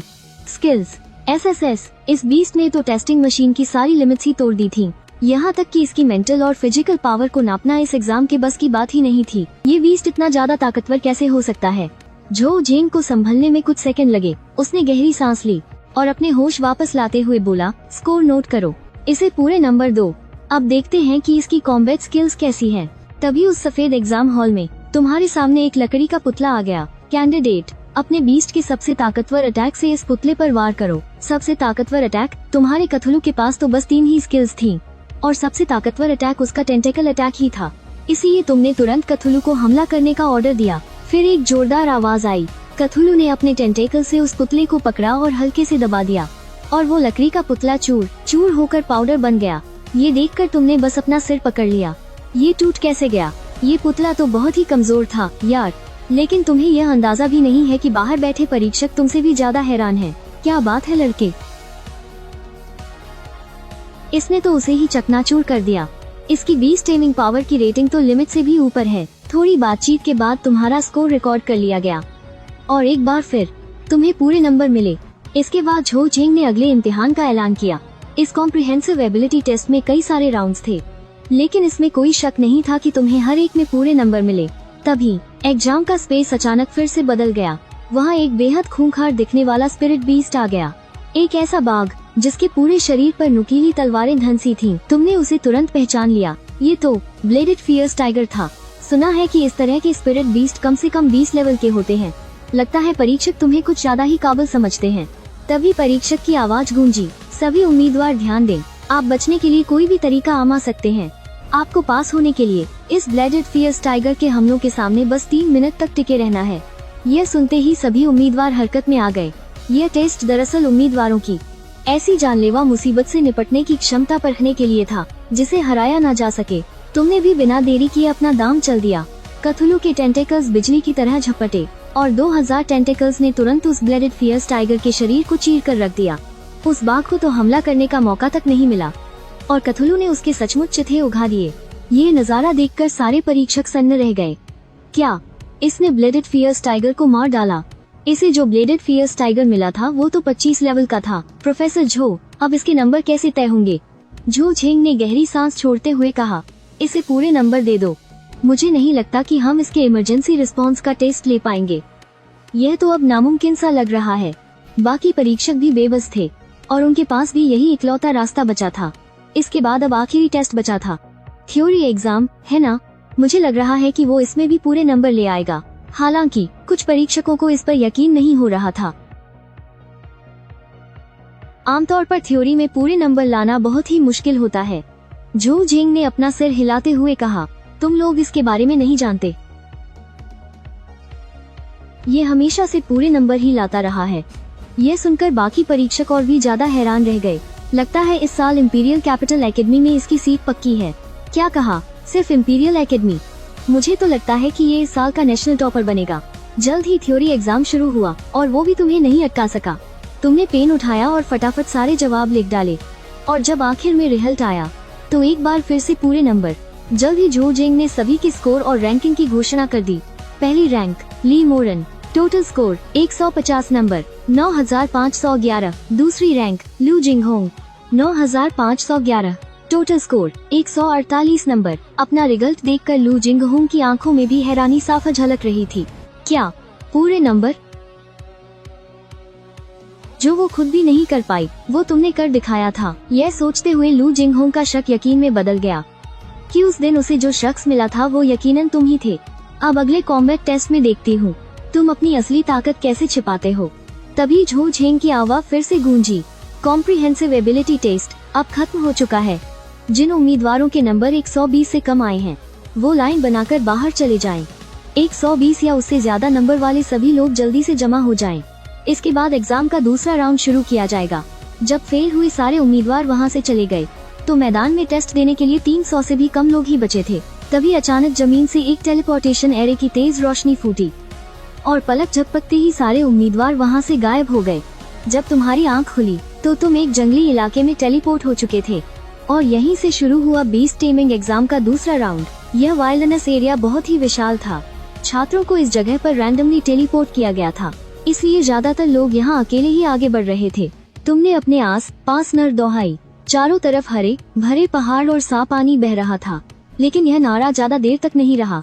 अचानक एक खूंखार जानवर की दहाड़ ने तुम्हारा ध्यान अपनी तरफ खींच लिया। पता चला कि वो लगभग 3 मीटर लंबी एक विशाल छिपकली थी, जिसके पूरे शरीर पर एक अजीब सी काली आग जल रही थी। अरे, ये तो डेमन फ्लेम जायंट लिजर्ड है। ये तो सच में बहुत रेयर है। इस डेमन फ्लेम जायंट लिजर्ड की पीठ पर जलने वाली आग का तापमान हजारों डिग्री तक पहुंच सकता है। लोहे के आम हथियार तो इसके सामने पिघल ही जाते हैं। आम बीस्ट टेमर्स के लिए तो इसका सामना करना नामुमकिन सा होता है। आखिरकार इसका तापमान बहुत ज्यादा है। तुमने मन ही मन सोचा, कथुलू इस डेमन फ्लेम जायंट लिजर्ड की आग से जलेगा तो नहीं ना? अगर उसके टेंटेकल्स जल गए तो वो रोस्टेड ऑक्टोपस बन जाएंगे। तुम ये सोच ही रहे थे कि तभी वो छिपकली जोर से दहाड़ते हुए तुम्हारी तरफ झपटी। तुमने तुरंत कथुलू को समन किया। अपने मास्टर को खतरे में देखकर कथुलू ने तुरंत हमला कर दिया। उसके विशाल टेंटेकल्स ने पल भर में ही उस छिपकली को जकड़ लिया। लेकिन तभी तुमने देखा कि उस छिपकली की पीठ पर जलने वाली आग अचानक से बहुत भयंकर हो गई। आग की वजह से कथुलू के टेंटेकल्स जलकर लाल हो गए थे। हालांकि कथुलू को कोई दर्द महसूस नहीं होता। उसने अपने टेंटेकल्स से पूरी ताकत लगाई और उस विशाल छिपकली को पल भर में कुचल कर रख दिया। उस छिपकली के मरते ही कथुलू ने अपने टेंटेकल्स वापस खींच लिए। तुमने हवा में सूंघते हुए कहा, अरे ये कैसी खुशबू है, कितनी अच्छी खुशबू आ रही है। तुम्हारी नजरें तुरंत कथुलू के भुने हुए टेंटेकल्स पर टिक गईं। तुम्हारे मुंह में पानी आने लगा, लेकिन फिर तुमने झटके से इस ख्याल को अपने दिमाग से निकाल दिया, अरे यार, ये मेरा अपना बीस्ट है और वो भी कथुलू। तभी कथुलू ने अपने टेंटेकल्स हिलाए। उसमें से एक हरी ऊर्जा निकली और भुने हुए टेंटेकल्स तुरंत पहले जैसे बिल्कुल ठीक हो गए। इस राउंड में अगर हाई स्कोर लाना है तो ज्यादा से ज्यादा स्पिरिट बीस्ट्स को मारना होगा। कथुलू, डीप वंस को समन करो। जाहिर है तुम खुद जाकर उन्हें मारने की बेवकूफी तो करने वाले नहीं थे। तुम्हारा आदेश मिलते ही कथुलू ने तुरंत 10 डीप वंस को समन कर लिया, ताकि वो तुम्हारे लिए स्पिरिट बीस्ट्स को मार सके। और जहाँ तक तुम्हारी बात है, तुमने वहीं अपना टेंट लगा लिया। कथुलू को टेंट के बाहर पहरेदारी के लिए छोड़ दिया और खुद टेंट के अंदर जाकर अपनी चटाई बिछाई और मजे से लेट गए। ये परीक्षा बहुत थका देने वाली है। अगर अच्छे से सोकर एनर्जी वापस नहीं लाऊंगा तो काम कैसे चलेगा। जल्द ही तुम्हारी आंखें बंद हो गयी। उधर बाहर कुछ एग्जामिनर परीक्षा हॉल का नजारा देख रहे थे। थोड़ी ही देर में उनकी नजर तुम पर पड़ी। ये क्या बदतमीजी है, बाकी सारे बच्चे इतनी मेहनत से परीक्षा दे रहे हैं और ये यहाँ मजे से सो रहा है। एक एग्जामिनर की तो आंखें फटी की फटी रह गईं। वहीं एक बुजुर्ग एग्जामिनर गुस्से से लाल पीले हो रहे थे। इस उम्र में इसे नींद कैसे आ सकती है? इसमें आगे बढ़ने की कोई ललक ही नहीं है क्या? क्या इसे मार्क्स नहीं चाहिए? तभी झो झेंग की तेज नजरों ने तुरंत एक अजीब चीज नोटिस की। ये स्पिरिट बीस्ट्स पूरे परीक्षा हॉल में घूम कर दूसरे बीस्ट्स को मार रहे हैं और इनका स्कोर भी इसी के खाते में जा रहा है। इसे तो कुछ करने की जरूरत ही नहीं है, सिर्फ अपने समन किए गए जीवों के दम पर ही ये शायद टॉप कर लेगा। तब तक बाकी एग्जामिनर्स ने भी देख लिया था कि डीप वंस पूरे हॉल में कैसे तबाही मचा रहे हैं। कथुलू के बड़े होने के बाद ये डीप वंस 20वें लेवल के स्पिरिट बीस्ट्स जितने ताकतवर हो चुके थे, परीक्षा हॉल में तो उन्हें रोकना नामुमकिन था। जो सामने आ रहा था वो मारा जा रहा था। और सबसे बड़ी बात, जब तुम आराम कर रहे थे, कथुलू ने अपने चारों तरफ एक घने काले धुएं का जाल बिछा दिया था। इस धुएं में बहुत ही भयंकर मानसिक उलझन पैदा करने की ताकत थी, जिसकी वजह से किसी भी स्पिरिट बीस्ट की पास फटकने की हिम्मत ही नहीं हो रही थी। एक एग्जामिनर ने दांत पीसते हुए कहा, नहीं, अब मुझसे ये बर्दाश्त नहीं हो रहा। हम उसे इतनी आसानी से परीक्षा पास करते हुए नहीं देख सकते। उसे खतरे का एहसास कराना ही होगा। इतनी छोटी सी उम्र में इतना आराम, ये कैसे चल सकता है? बाकी एग्जामिनर्स ने भी हमें हाँ मिलाई। जब हमने अपना एग्जाम दिया था तो इस लेवल ने हमारी जान निकाल दी थी। अब इसे भी हमारी उस तकलीफ का मजा चखने दो, ताकि वह हमारी अच्छी नीयत को समझ सके। इसके तुरंत बाद परीक्षक लीतिये ने अपने अधिकारों का इस्तेमाल किया और लेवल 30 के एक जादुई जानवर को छोकर उसे तुम्हारी तरफ हमला करने का आदेश दे दिया। झो झेंग ने यह देखकर हल्की सी त्योरी चढ़ाई, लेकिन उसे रोका नहीं। टेंट के अंदर तुम्हारे सांस लेने की आवाज और गहरी होती जा रही थी। साफ था कि तुम गहरी नींद में सो चुके हो। तभी एक बाघ के दहाने की भयानक आवाज गूंजी, जिसने कथुलू का ध्यान अपनी ओर खींच लिया।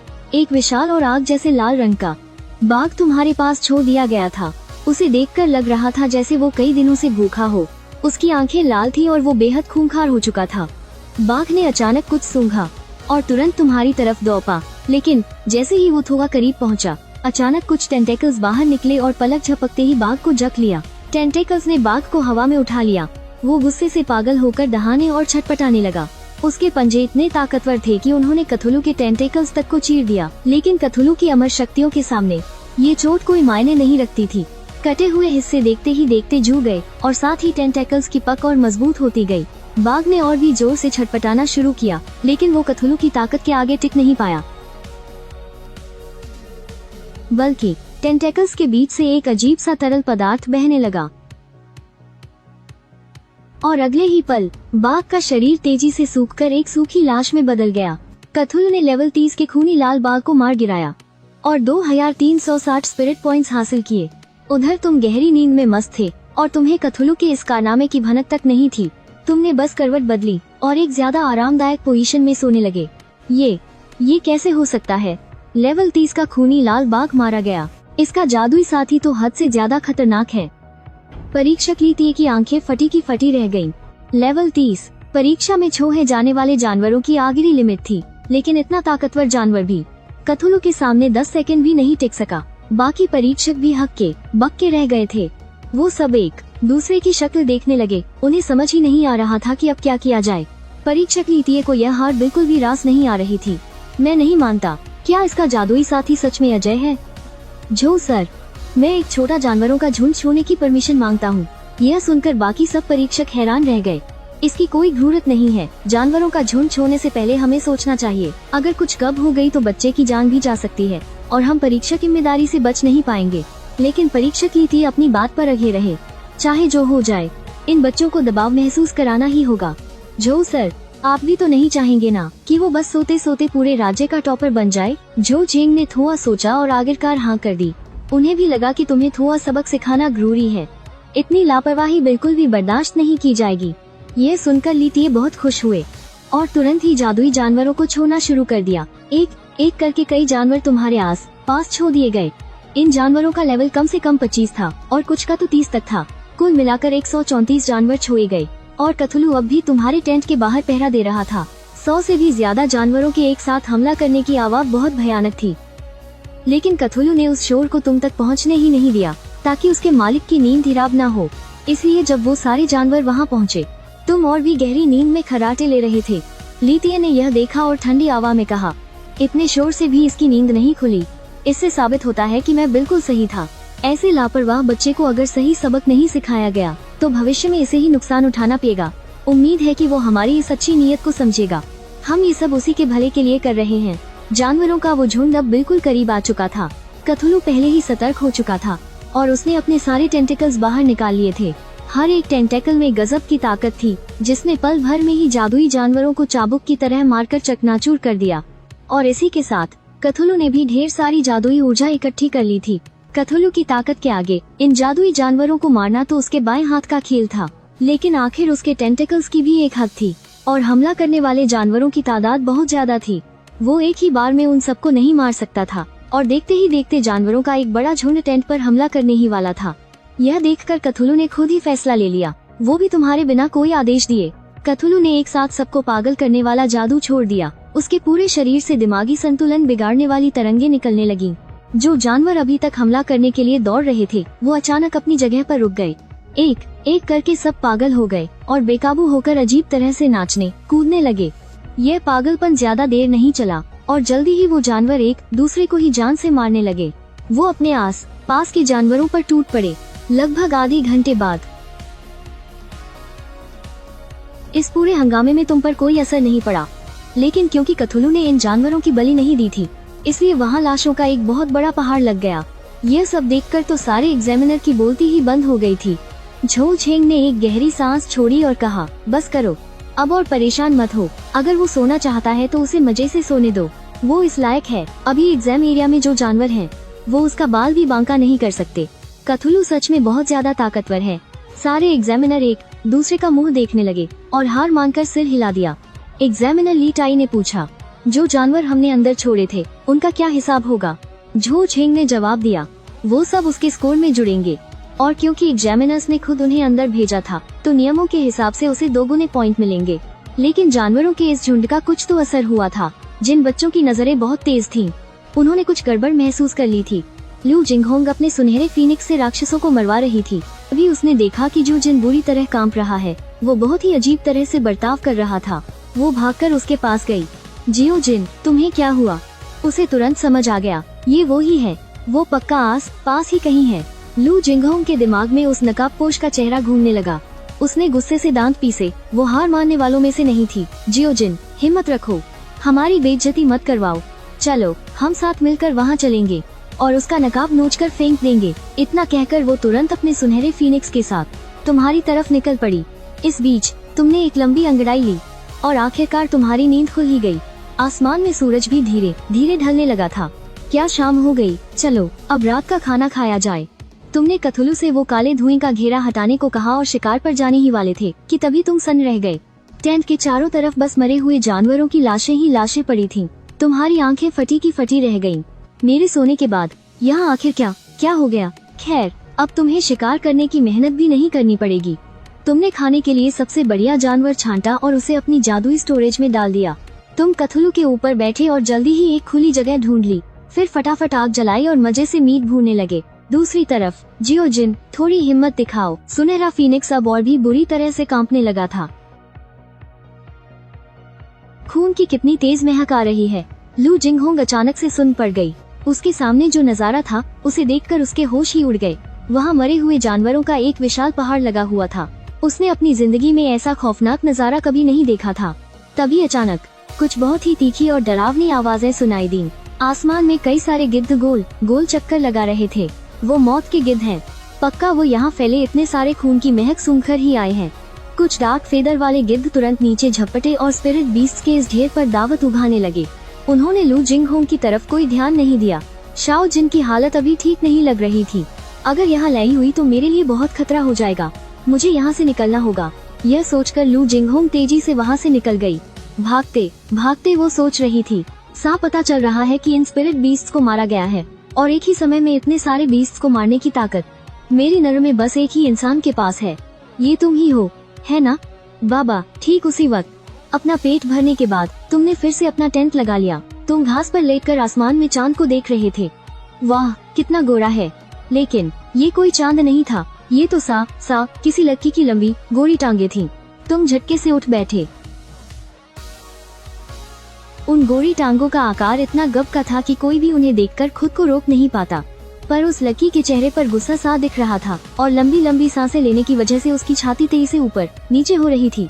तुमने हाथ हिलाते हुए कहा, हम फिर मिल गए लू जिंगहोंग, हमारी स्कूल ब्यूटी। लगता है किस्मत हमें बार बार मिलाना चाहती है। मुझे पता था कि ये तुम ही हो। वो गुस्से से चिल्लाई। और तुम कह रहे थे कि उस दिन वाले इंसान तुम नहीं थे, तो फिर इस बीस्ट का क्या मतलब है? कतुलू ने अपने टेंटिकल्स हिलाए, जैसे वो कह रहा हो कि मैं क्या करूं? एक ऑक्टोपस जैसा सिर, इंसान जैसा शरीर, चमगादड़ जैसे पंख और पूरा शरीर काले धुएं से ढका हुआ। सब कुछ बिल्कुल वैसा ही है। तुमने एकदम सीरियस होकर कहा, अरे नहीं, शायद तुमने बस दो एक जैसे दिखने वाले लोगों को देख लिया होगा। एक काम करो, मुझे एक बार प्यार से डैडी बुलाओ, फिर मैं तुम्हें सारा सच बता दूंगा। लू जिंगहोंग गुस्से से लाल हो गई। एक पल के लिए तो उसके मुंह से कोई आवाज ही नहीं निकली। जब तुमने देखा कि लू जिंगहोंग गुस्से और हताशा से रोने वाली है, तो तुमने तुरंत बात पलट दी। अच्छा बाबा, ठीक है, उस दिन वो इंसान मैं ही था। मैंने मान लिया, अब खुश? चलो थोड़ा बारबेक्यू खाते हैं, क्या याद है? ये कहते हुए तुमने बचा हुआ भुना गोश्त निकाला। चलो, तुमने सच तो उगला। लू जिंगहोंग ने तुम्हारे हाथ से गोश्त छीन लिया। वैसे देखा जाए तो उसने पूरे एक दिन से कुछ नहीं खाया था। उसे इस तरह से खाते हुए देखना तुम्हें बहुत प्यारा लग रहा था। वैसे तो ये लड़की हमेशा बहुत घमंडी और ठंडी सी दिखती है, पर सच तो ये है कि यही उसका असली रूप है। हाई स्कूल के 3 सालों में शायद तुम्हारे अलावा किसी ने भी उसका ये रूप नहीं देखा होगा। तुम्हारी नरों को महसूस करके लू जिंगहोंग ने तुम्हें घूर कर देखा। उसकी आंखों में एक खामोश चेतावनी थी कि मुझे घूरना बंद करो, लेकिन तुम टस से मस नहीं हुए। तुम उसे लगातार देखते रहे। ये देखकर लू जिंगहोंग ने अपना सिर झुका लिया और खाने में लग गई। वो बस मगन होकर खाती रही। अपना पेट भरने के बाद उसने आयरकार पूछा, तुम्हारा ये बीस्ट आगर है क्या बला? मेरा शाओ जिन इतना डर गया है कि वो बाहर आने की हिम्मत तक नहीं कर रहा। तुमने बड़ी मासूमियत से जवाब दिया, पक्का इसकी वजह मेरा हद से ज्यादा हैंडसम होना है। तुम्हारा शाओ जिन मेरी तरह गुड लुकिंग तो है नहीं, इसलिए वो मुझसे जलता है और बाहर नहीं आना चाहता। लू जिंगहोंग ने गुस्से से अपनी भौहें चढ़ाईं। माँ छोड़ो और सीरियस हो जाओ। और तुम्हारी जानकारी के लिए बता दूं, शाओ जिन एक फीमेल है। ये सुनकर तुम्हारी हंसी छूट गई और तुमने कहा, मेरे बीस्ट के पास एक खास स्किल है। वो एक बहुत ही भयानक दिमागी दबाव पैदा करता है। इस दिमागी दबाव की वजह से कोई भी स्पिरिट बीस्ट पागल हो सकता है और बेकाबू भी। यह सुनकर लू जिंगहोंग को सारी बात समझ में आ गई। उसने अपने होंठ भींचे। उसके अंदर अभी भी हार न मानने की जिद थी। वो अब भी तुमसे आगे निकलना चाहती थी, लेकिन जब उसका खुद का बीस्ट तुम्हारे सामने आने से ही डर रहा था, तो फिर तुम्हें हराने की बात ही कहाँ रह जाती है। उसे चुप देखकर तुमने मजाक में कहा, क्या बात है, हमारी स्कूल ब्यूटी लू जिंगहोंग, मूड खराब है क्या? लू जिंगहोंग ने धीमी आवाज में कहा, तुमने उस दिन अपनी पहचान क्यों छुपाई थी? कोई खास वजह नहीं, बस मजा आ रहा था। लू जिंगहोंग को लगा कि वजह कुछ और है, लेकिन अगर तुम खुद नहीं बताना चाहते तो उसके पूछने का भी कोई फायदा नहीं था। खैर, जो भी हो, आखिरकार तुम्हारी असलियत सामने आ ही गई। तुमने देखा कि उसने अपने स्पिरिट बीस्ट को नहीं बुलाया है, तो पूछा, क्या तुम पैदल चलकर आई हो? तुम्हारा गोल्डन फीनिक्स कहाँ है? उसे बाहर क्यों नहीं बुलाया? यह सुनकर लू जिंगहोंग और भी चिढ़ गई। सब तुम्हारे इस बीस्ट की वजह से। वो इससे डर गया है। सच कहे तो लू जिंगहोंग भी काफी परेशान थी। वैसे तो उसका लिटिल जिन बड़े और ताकतवर बीस्ट का डटकर सामना करता है, लेकिन तुम्हारे बीस्ट के सामने वो इतना डरपोक क्यों बन जाता है? तुमने बेबसी से मुस्कुराते हुए कहा, अच्छा बाबा, मेरी गलती है, ठीक है। तभी अचानक एक तेज चीख सुनाई दी। आसमान से कुछ साए तेजी से उड़े और तुम दोनों के ठीक ऊपर से होते हुए दूर निकल गए। तुम काफी हैरान थे, इतने सारे नेदर गिद्ध। लू जिंगहोंग को अचानक कुछ याद आया। उसने सीधे तुम्हारी आंखों में घूरते हुए पूछा, ये तो वही नेदर गिद्ध हैं जो मुझे पहले मिले थे। वहाँ पर जो स्पिरिट बीस्ट की लाशों का ढेर पड़ा है, क्या वो तुमने किया है? तुमने बड़ी मासूमियत से अपने हाथ फैलाए और साथ ही कथूलू की तरफ इशारा कर दिया। मैंने नहीं किया, ये सब इसका काम है। लू जिंगहोंग की नजरें कथूलू पर टिक गईं। बस उसे कुछ पल देखने भर से ही उसका सिर चकराने लगा। आखिरकार उसे बर्दाश्त नहीं हुआ और उसने मुंह फेरते हुए पूछा, तुम इसके इस दिमागी असर को कैसे झेल लेते हो? क्या तुम मेरे टैलेंट के बारे में भूल गई? तुम्हारे अंदर अचानक एक दिलचस्पी जाग उठी। क्या तुम इसका अनुभव करना चाहोगी? लू जिंगहोंग उलझन में पड़ गई। कैसा अनुभव? उसने पूछा। तुमने कहा, मैं और तुम एक टीम बनाते हैं, फिर मैं तुम्हें मॉन्स्टर्स का शिकार करने ले चलूंगा। वैसे भी तुम्हारा बीस्ट तो डर के मारे बाहर आने से रहा। तुम्हारे अकेले शिकार करने से कहीं ज्यादा तेजी से मैं तुम्हें लेवल अप करवा सकता हूँ। क्या कहती हो? लू जिंगहोंग थोड़ी हिचकिचाई, लेकिन तुमने उसकी हाँ का और इंतजार नहीं किया। लू जिंगहोंग को एक बहुत ही अजीब सा एहसास हो रहा था। और सिर्फ यही नहीं, तुम उसके ठीक सामने बैठे थे, बिल्कुल उससे सटकर। लू जिंगहोंग ने आखिरकार तुम्हारे साथ टीम बनाने के लिए हाँ कर दी, और जैसे ही इस परीक्षा के लिए टीम बनी, मुझे कसकर पकड़ लो, तुमने कहा। लू जिंगहोंग अभी भी हैरानी में ही थी कि कथूलू ने अचानक अपनी हरकत शुरू कर दी। उसके विशाल पंख बाहर की तरफ फैले और हवा में तेजी से फड़फड़ाने लगे। कथूलू हवा में उड़ चला था और उसकी रफ्तार, वो तो बस पूछो ही मत, बेहद तेज थी। लू जिंगहोंग को लगा जैसे वो हवा में छिटक कर दूर गिर जाएगी।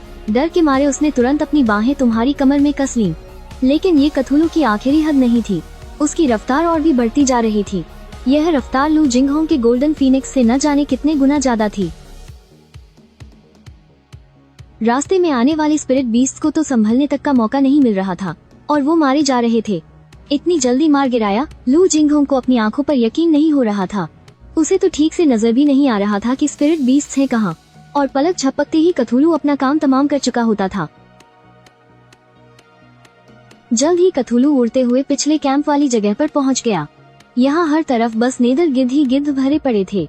कम से कम 30 या 40 गिद्ध रहे होंगे। कथूलू ने धीरे धीरे अपनी रफ्तार कम की। उसके खौफनाक टेंटेकल्स बिजली की तेजी से बाहर निकले और उन नेदर गिद्धों पर जोरदार हमला कर दिया। देखते ही देखते सारे नेदर गिद्ध कथूलू के हाथों मारे गए और फिर कथूलू शिकार की तलाश में आगे की तरफ उड़ चला। रास्ते में जो भी स्पिरिट बीस्ट उनके सामने आता, उसका काम वही तमाम हो जाता। यह नजारा सभी परीक्षकों ने भी देखा। यह क्या बेहूदगी है, वह यहाँ परीक्षा देने आया है। लीजिए सर, आपको लग रहा था ना कि उसका सोना बुरा असर डाल रहा है, अब तो वह पूरे जोश के साथ परीक्षा दे रहा है। झो झिंग भी हंसने लगे। यह सिलसिला आधी रात के बाद तक चलता रहा। जब दोनों बुरी तरह थक गए तभी रुके। तुमने और लू जिंगहोंग ने अपना टेंट लगाया और आराम किया। अगले दिन फिर से राक्षसों का शिकार शुरू हुआ। शायद यहाँ के सारे राक्षसों को मैंने ही मार डाला है। चलो कहीं और चलकर शिकार करते हैं। यह कहते हुए तुम लू जिंगहोंग को लेकर दूसरे इलाके में चले गए। रास्ते में तुम दोनों कई अन्य परीक्षार्थियों से भी टकराए। कुछ तो राक्षसों से लड़ ही रहे थे, तभी बस एक परछाई तेजी से गुजरी। वो कुछ समझ पाते उससे पहले ही राक्षस की लाश बिछ गई। हाँ, कुछ परीक्षार्थी ऐसे भी थे जिनकी जान के पीछे स्पिरिट बीस्ट पड़े थे। तुमने यह देखकर चलते फिरते उन जानवरों को भी मार गिराया। मैं सच में कितना नेक इंसान हूँ ना, मैंने उनकी जान भी बचाई। क्यों जिंगहोंग, सही कहा ना? लू जिंगहोंग ने तुम्हें घूरते हुए कहा। कोई भी नेक इंसान हो सकता है, सिवाय तुम्हारे। जो मेरे सबसे करीब है वही मेरे दिल को नहीं समझती। जिंगहोंग, तुमने तो मेरा दिल ही तोड़ दिया।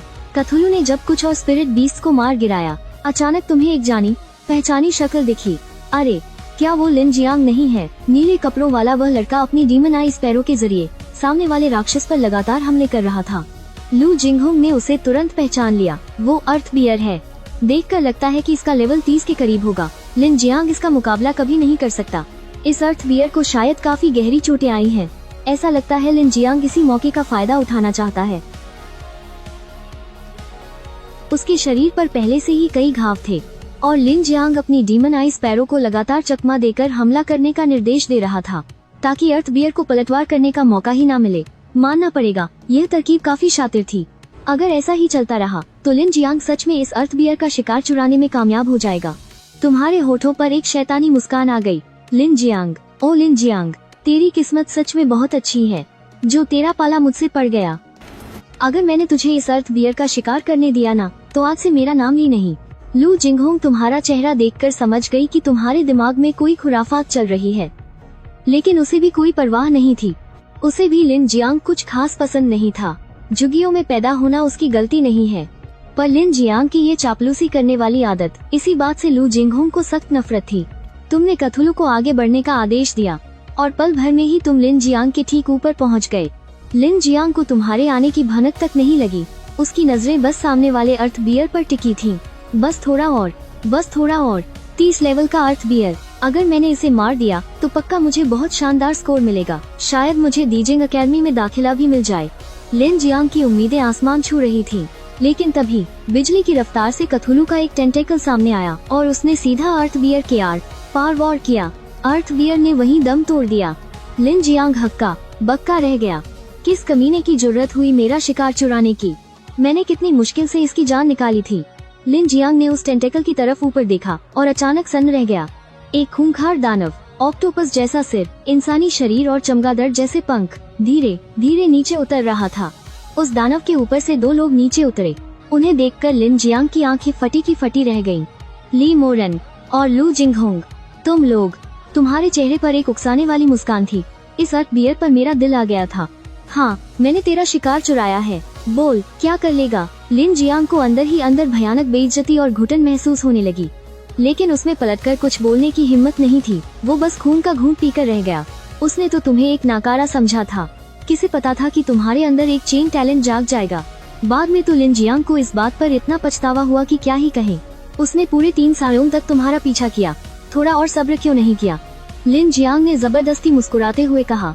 ऐसी कोई बात नहीं है, तुमने बहुत अच्छा किया। तुमने तंज कसते हुए कहा, समझदार हो। इसके बाद तुम लू जिंगहोंग के साथ फिर से कथुलू पर बैठ गए और फिर से आसमान की ओर उड़ गए। तुम्हारे जाते हुए साये को देखकर लिन जियांग गुस्से से दांत पीसने लगा। कर ले तू जितना घमंड करना है, एक न एक दिन औंधे मुंह गिरेगा। बाहर की दुनिया में असली खेल तो ताकत और रसूख का होता है।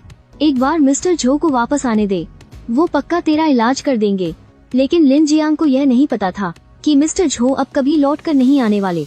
जहाँ एक तरफ तुम मजे से राक्षसों को मार रहे थे, वहीं दूसरी तरफ निगरानी कक्ष में सभी परीक्षकों के चेहरों पर गहरी चिंता छाई हुई थी। रिपोर्ट, दक्षिण पूर्व क्षेत्र में जादुई जानवरों की कमी हो गई है, कृपया और जानवर भेजें।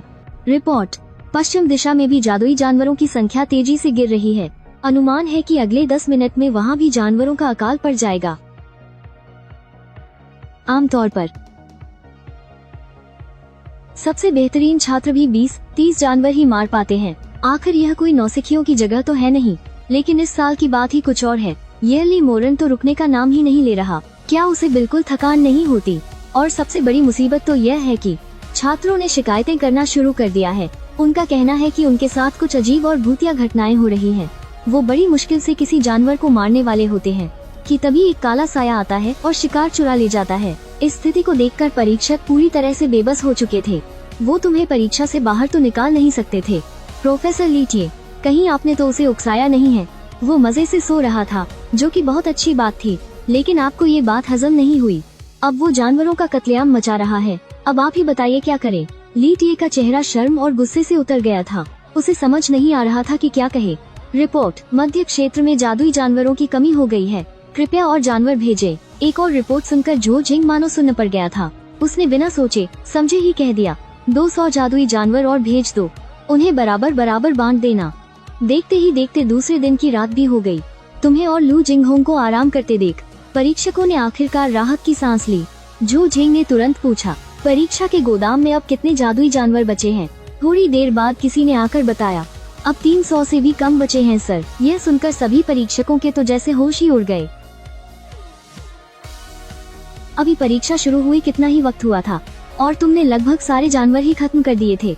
जो जिंग ने घबराकर चिल्लाया, मुख्य अकादमी से संपर्क करो, उनसे कहो कि 2000 जानवर और भेजें। तीसरे दिन तो तुमने पहले 2 दिनों से भी ज्यादा तबाही मचाई।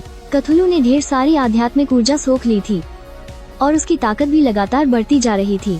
कथुलू का विकास स्तर 1,70,000 तक पहुंच गया था। आमतौर पर विकास के चरण से पूरी तरह परिपक्व होने तक एक आम जादुई जानवर को लगभग 10,000 ऊर्जा की जरूरत होती है, लेकिन कथुलू का स्तर सीधा 3 लाख तक पहुंच गया था। कथुलू की भयानक ताकत को देखकर तुम्हें इस बात से कोई हैरानी नहीं हुई और तभी अचानक लू जिंगहोंग ने प्यार से तुम्हारी शर्ट खींची। मोरन, क्या तुम थोड़ी देर के लिए रुक सकते हो? लिटिल गोल्ड का स्तर बढ़ने वाला है। अरे बाप रे, क्या इतनी जल्दी इसका स्तर बढ़ रहा है? हालांकि गोल्डन फेदर डिवाइन फिनिक्स ने लड़ाई में हिस्सा नहीं लिया था, फिर भी उसे ढेर सारी आध्यात्मिक ऊर्जा का हिस्सा मिल गया था। तुमने तुरंत एक खुली और शांत जगह ढूंढी। चलो, अपने जादुई जानवर को बाहर बुलाओ, मैं तुम्हारे लिए पहरा दूंगी। लू जिंगहोंग ने अपने होंठ दबाते हुए धीमी आवाज में कहा, क्या तुम अपने स्पिरिट बीस्ट को वापस बुला सकते हो? उसके यहाँ रहते हुए शाओ जिन बाहर आने की हिम्मत नहीं कर रहा है। तुम इस बात पर बेबस थे। आखिर गोल्डन फीनिक्स भी तो एक पवित्र बीस्ट है, लेकिन कथुलू के सामने वो एक डरे हुए चूहे की तरह दुबका हुआ था। कोई और चारा न देखकर तुम्हें कथुलू को वापस बुलाना ही पड़ा। इसके बाद ही लू जिंगहोंग अपने गोल्डन फीनिक्स को बाहर बुला पाई। दोबारा प्रकट होने पर गोल्डन फीनिक्स के पूरे शरीर में भयानक आग भड़क उठी थी। उसने पूरी ताकत से अपने शरीर को फैलाया। उसके विशाल पंख ऐसे लग रहे थे मानो वो आग का बवंडर ला देंगे। फिर वो आग और भी तेज हो गई और उसने गोल्डन फीनिक्स को पूरी तरह से अपनी चपेट में ले लिया। कुछ ही पलों के बाद आग के बीच से एक लंबी और तेज चीख गूंज उठी। गोल्डन फीनिक्स ने आग से दोबारा जन्म ले लिया था। लेवल अप होने के बाद गोल्डन फीनिक्स बाहर आया। अब वो पहले से कहीं ज्यादा विशाल लग रहा था। उसकी लंबाई भी बढ़कर 3 मीटर से ज्यादा हो गई थी और उसके रोम से एक शाही और पवित्र आभा छलक रही थी। बहुत बढ़िया। लू जिंगहोंग ने तुरंत आगे बढ़कर अपने गोल्डन फीनिक्स को गले से लगा लिया। गोल्डन फीनिक्स ने भी खुशी से एक आवाज निकाली और अपनी खुशी जताने के लिए हल्के से अपने पंख अपनी मालकिन पर थपथ पाए। लेकिन फिर अचानक उसकी नजरें तीखी हो गईं और उसने तुम्हारी तरफ देखकर एक तेज आवाज निकाली। तुम एकदम हैरान रह गए। क्या घूर रहा है बे? लू जिंगहोंग ने कहा। शाओ जिन कह रहा है कि वो अब बहुत खतरनाक हद तक ताकतवर हो गया है। वो कह रहा है कि तुम अपने कथुलू को बाहर बुलाओ। वो उस कथुलू को उसकी औकात दिखाना चाहता है।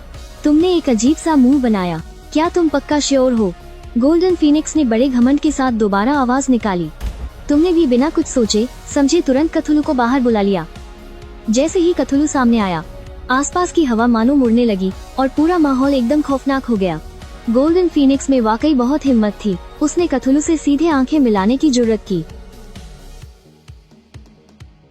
कुछ सेकंड तक घूरने के बाद जब उसे लगा कि सब ठीक है, तो उसका आत्मविश्वास 7वें आसमान पर पहुंच गया। वो सीधा कथुलू की तरफ झपटा। उसके शरीर से आग की लपें निकली जो मानो कथुलू को निगलने ही वाली थीं। लेकिन कथुलू अपनी जगह से टस से मस नहीं हुआ। उसने बस अपने टेंटेकल्स आगे बढ़ाए और कुछ ही सेकंड में चारों तरफ बस चिड़िया के पंख ही पंख उड़ने लगे। कथुलू ने अपने एक टेंटेकल से गोल्डन फीनिक्स को लपेट लिया और दूसरे से उसके पंख एक एक करके नोचने लगा। वो खूंखार और शानदार गोल्डन फीनिक्स पल भर में एक मुर्गी से भी बदतर दिखने लगा। उसे अच्छी तरह मजा चखाने के बाद जाकर कथुलू ने अपनी पकड़ ढीली की। गोल्डन फीनिक्स किसी तरह तड़पते हुए लू जिंगहोंग के पीछे जा छिपा। वो कांप रहा था और रोनी सूरत बनाकर अपने ही पंखों में दुबक गया था। तुमने अपने हाथ हवा में उठाए लो, देख लिया तुमने, इसी ने मुझे ऐसा करने को कहा था। मैंने तो अपनी पूरी जिंदगी में ऐसी अजीब मांग नहीं सुनी भाई। लू जिंगहोंग का चेहरा शर्म से लाल हो गया। उसे अपने ही स्पिरिट बीस्ट पर बहुत शर्मिंदगी महसूस हो रही थी। शाओ जिन, तुम ऐसे नहीं कर सकते यार, थोड़ी तो हिम्मत दिखाओ, मेरी नाक मत कटवाओ। लेकिन गोल्डन फीनिक्स ने बस अपना सिर नीचे छुपा लिया और हिलने की हिम्मत भी नहीं की। अब वो पूरी तरह से सुधर चुका था। लू जिंगहोंग के पास कोई चारा नहीं था, इसलिए उसने हार मानकर उसे वापस अपने स्पिरिट स्पेस में भेज दिया। ये सच में बहुत बेइज्जती वाली बात थी। वो एक किंग ब्लडलाइन वाला स्पिरिट बीस्ट था और लेवल में भी कथुलू से एक कदम आगे था, फिर भी बुरी तरह पिट गया। इस नजारे ने परीक्षकों को भी हक्का बक्का कर दिया था। इस कमीने ने हमारे गोदाम के सारे स्पिरिट बीस्ट को मार कर खत्म कर दिया, लेकिन सिर्फ लू जिंगहोंग के स्पिरिट बीस्ट का ही लेवल अप कैसे हुआ? इसके खुद के स्पिरिट बीस्ट का लेवल अप क्यों नहीं हुआ? शायद स्पिरिचुअल पावर कम पड़ गई होगी। आखिरकार वो एक मिथिकल ब्लड लाइन वाला स्पिरिट बीस्ट है। किसी भी एग्जामिनर को समझ नहीं आ रहा था कि वो क्या कहें। तुम्हारे साथ रहकर लू जिंगहोंग के शिकार किए गए स्पिरिट बीस्ट की गिनती भी लगातार बढ़ती जा रही थी। समय बीतता गया और आखिरकार वो आखिरी दिन भी खत्म हो गया। शुक्र है कि आज तुमने थोड़ी दया दिखाई थी। 2000 स्पिरिट बीस्ट पूरी तरह से खत्म नहीं हुए थे। एक आवाज सभी परीक्षार्थियों के कानों में गूंजी। सभी परीक्षार्थी ध्यान दें, इस चरण की परीक्षा समाप्त हो चुकी है। कृपया तुरंत परीक्षा केंद्र से बाहर निकल आएं। परीक्षा खत्म होने की घोषणा सुनते ही मैदान में मौजूद सभी ने राहत की सांस ली और एक एक करके अपने टेलीपोर्टेशन निशान को चालू करके वहां से बाहर निकलने लगे। वापस स्क्वायर में लौटने पर ज्यादातर परीक्षार्थियों की हालत बहुत खराब थी। वो धूल में सने हुए और पस्त नजर आ रहे थे। कुछ के तो कपड़े भी फटे हुए थे, जो देखने में बड़े ही दयनीय लग रहे थे। लेकिन तुम और लू जिंगहोंग, तुम दोनों को खरोंच तक नहीं आई थी, खासकर लू जिंगहोंग को। वह तुम्हें बड़ी अजीब नजरों से देख रही थी, सोच रही थी मुझे तो इससे आगे निकलना था। हम दोनों ही जीनियस हैं, फिर भी हमारे बीच इतना बड़ा फासला क्यों है? लू जिंगहोंग इस हार को मानने के लिए तैयार नहीं थी। उसे लगा कि शायद उसके स्पिरिट बीस्ट की ब्लड लाइन उतनी ताकतवर नहीं है। एक बार मुझे कोई पौराणिक ब्लड लाइन वाला बीस्ट मिल जाए, फिर मैं इस ली मोरन को जरूर पछाड़ दूंगी। तभी झूल झींग की आवाज सबके कानों में पड़ी। अब मैं इस राउंड के नंबरों की घोषणा करने जा रहा हूँ। जल्द ही सबके नंबर सामने आ गए। पहले स्थान पर हैं ली मोरन, कुल नंबर 300। दूसरे स्थान पर हैं लू जिंगहोंग, इनके भी कुल नंबर हैं 300। जैसे ही इस नतीजे का ऐलान हुआ, वहाँ मौजूद सभी परीक्षार्थी हक्के बक्के रह गए। दो लोगों के पूरे नंबर, खासकर लिन जियांग। तुम्हारे और लू जिंगहोंग के नंबर देखकर वह गुस्से से अपने दांत पीसने लगा, क्योंकि उसके खुद के नंबर सिर्फ 230 थे। वह तो टॉप 100 में भी नहीं था। लिन जियांग की आंखों में नफरत साफ झलक रही थी। उसने तुरंत एतराज जताया, इन दोनों को पूरे नंबर कैसे मिल सकते हैं? इनके नंबर कुछ ज्यादा ही अच्छे हैं। मुझे पक्का यकीन है इन्होंने बेईमानी की है। उसके इतना कहते ही बाकी लोग भी उसकी हाँ में हाँ मिलाने लगे। सही कहा, तीसरे स्थान वाले के तो सिर्फ 270 नंबर हैं, तो इन्हें पूरे नंबर कैसे मिल गए? पक्का इन्होंने कोई चाल चली है। ये सारी बातें जाहिर है तुम दोनों के कानों तक भी पहुंची। लू जिंगहोंग का चेहरा गुस्से से तन गया और उसकी आंखों में कड़वाहट आ गई। वो बस फूट पड़ने ही वाली थी, लेकिन तुमने सिर्फ एक ठंडी मुस्कान दी और आग में घी डालने वाले इन सभी लोगों को, खासकर लिन जियांग को, अपने दिमाग में बैठा लिया। जब तुम दोनों ने कोई सफाई नहीं दी और मुख्य परीक्षक ने भी कोई दखल नहीं दिया, तो लिन जियांग को लगा कि दाल में कुछ काला है। उसका हौसला और बढ़ गया और वो चिल्लाने लगा, परीक्षक महोदय, यहाँ सरेआम बेईमानी हुई है, आप लोग इन्हें बचा नहीं सकते। उधर कंट्रोल रूम में लीतिये ने पूछा, झो सर, अब हम क्या करें? क्या हमें सफाई देनी चाहिए? झो झिंग ने शांत स्वर में कहा, इसे मैं संभालता हूँ। इसके बाद उनकी आवाज पूरे मैदान में गूंज उठी। सभी परीक्षकों ने एक साथ मिलकर इस बात की पुष्टि की है कि ली मोरन और लू जिंगहोंग ने कोई बेईमानी नहीं की है। यह सुनते ही लिन जियांग की बोलती बंद हो गई। झो झिंग ने अपनी आंखों से देखा था कि तुमने किस तरह तबाही मचाई थी। उन्होंने खुद कई बार मॉन्स्टर्स के झुंड भेजे थे, लेकिन तुम्हारा कुछ नहीं बिगाड़ सके। अब तुम्हें बेईमान कहना एक तरह से खुद झो झिंग को ही नाकाबिल कहना था। उन्होंने अपने आस पास के परीक्षकों से धीरे से कहा, इस लड़के की नीयत में खोट है।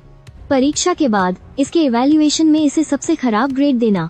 बाकी परीक्षकों ने भी हामी में सिर हिलाया। साफ था कि उन सबको लिन जियांग की इस हरकत पर बहुत गुस्सा आ रहा था।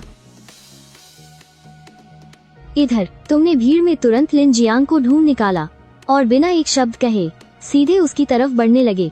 तुम्हारी आंखों में वो कातिलाना गुस्सा देखकर लिन जियांग की तो जैसे रूह ही कांप गई। तुम क्या करना चाहते हो? तुमने एक भयानक मुस्कान के साथ कहा। तो मैं बेईमानी कर रहा था। लगता है तुम्हें पिटने का बहुत शौक है। क्या तेरी हड्डियां झो यानचिंग से भी ज्यादा मजबूत हैं? इतना कहते ही तुमने अपना हाथ हवा में उठा लिया।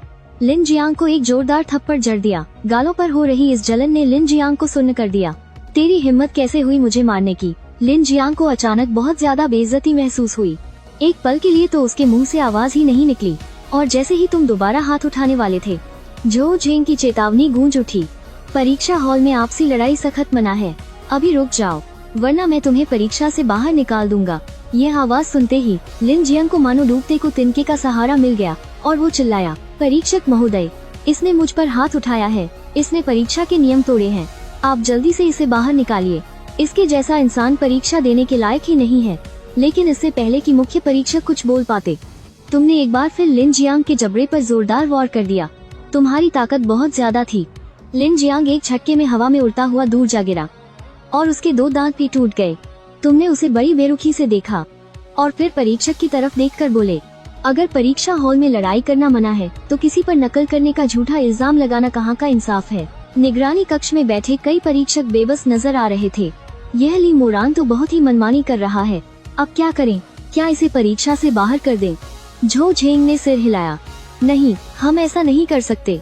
अगर हमने इतने होनहार छात्र को बाहर कर दिया तो 10 बड़ी अकादमियों में हड़कंप मच जाएगा। लेकिन तुम्हें इस तरह मनमानी करने देना भी ठीक नहीं है।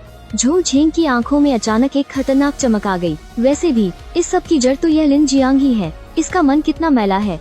मुझे तो लगता है कि ये कॉलेज जाकर भी कुछ अच्छा नहीं करने वाला। चलो इसी को सजा देकर बाकियों को सबक सिखाते हैं। जल्द ही झो झेंग की आवाज फिर से गूंज उठी। छात्र लिन जियांग ने दूसरे छात्र पर नकल करने का झूठा आरोप लगाया है। परीक्षकों की टीम के सर्वसम्मत फैसले के बाद इस छात्र को परीक्षा से निष्कासित किया जाता है। छात्र ली मोरान ने परीक्षा हॉल में लड़ाई की है, लेकिन चूंकि यह उसकी पहली गलती है और उसने ऐसा एक जायज वजह से किया, इसलिए उसे सख्त चेतावनी देकर छोड़ा जा रहा है। अगर उसने दोबारा ऐसा किया तो उसे सीधा परीक्षा से बाहर कर दिया जाएगा। अपनी सजा सुनने के बाद लिन जियांग का चेहरा बुरी तरह पीला पड़ गया। उसे लगा जैसे उस पर आसमान ही टूट पड़ा हो। उसे परीक्षा से बाहर निकाल दिया गया और तुम्हें सिर्फ एक चेतावनी मिली। इसका मतलब तो यही हुआ ना कि तुम्हें कोई सजा ही नहीं मिली। मैं इसका विरोध करता हूँ। लिन जियांग चीख पड़ा, यह नाइंसाफी है। आपने ली मोरान को बाहर क्यों नहीं किया? विरोध नामंजूर। इस ठंडी आवाज के साथ ही लिन जियांग को तुरंत परीक्षा हॉल से बाहर टेलीपोर्ट कर दिया गया। परीक्षा से निकाले जाने के बाद समझो लिन जियांग की जिंदगी वहीं खत्म हो गई। अब शायद उसकी आगे की जिंदगी एक आम इंसान की तरह ही गुमनामी में बीतेगी। अब किसी की हिम्मत नहीं थी कि वो तुम पर सवाल उठाए। इस घटना के बाद झो झेंग ने परीक्षा के अगले चरण की घोषणा की। जिन छात्रों ने इस चरण में 240 से ज्यादा अंक हासिल किए हैं, केवल वही योग्य छात्र यहाँ रुकेंगे। आखिरकार मैदान में सिर्फ 82 छात्र ही बचे और ये सभी युएलिन शहर के सबसे ताकतवर जीनियस थे। झो झेंग ने ऐलान किया, सभी छात्र किनारे हट जाएं। ट्रायल टावर अब नीचे आने वाला है। गड़गड़ाहट। तभी आसमान में एक जोरदार धमाका हुआ। चारों तरफ अचानक बिजलियां कड़कने लगीं और आसमान में मानो एक ब्लैक होल सा बन गया। उस ब्लैक होल से एक बेहद विशाल और भव्य टावर नीचे उतरने लगा, जिसमें से तेज रोशनी निकल रही थी। सभी लोग हैरत में पड़ गए और पीछे हटने लगे। इस टावर की भव्यता ने हर किसी के मन में एक अजीब सा डर और सम्मान पैदा कर दिया था। वो नीचे आता गया और आखिरकार मैदान के बिल्कुल बीचों बीच आकर टिक गया। लेकिन बात अभी यहाँ खत्म नहीं हुई थी। सर बिजली की तरह कड़कते हुए अचानक 10 तेज रोशनियां वहाँ से फूट पड़ी। झो झेंग ने घोषणा करना जारी रखा, 10 महान अकादमियों के प्रवेश प्रभारी पधारने वाले हैं। तभी रोशनी की वो 10 किरणें 10 आकृतियों में बदल गईं। वे सब हवा में तैरते हुए खड़े हो गए। उनके पैरों के नीचे अलग अलग तरह के स्पिरिट बीस्ट्स थे और उनकी ऊर्जा और रुतबा बहुत ही खौफनाक लग रहा था। यह देखकर वहाँ मौजूद सभी छात्र पूरी तरह से दंग रह गए।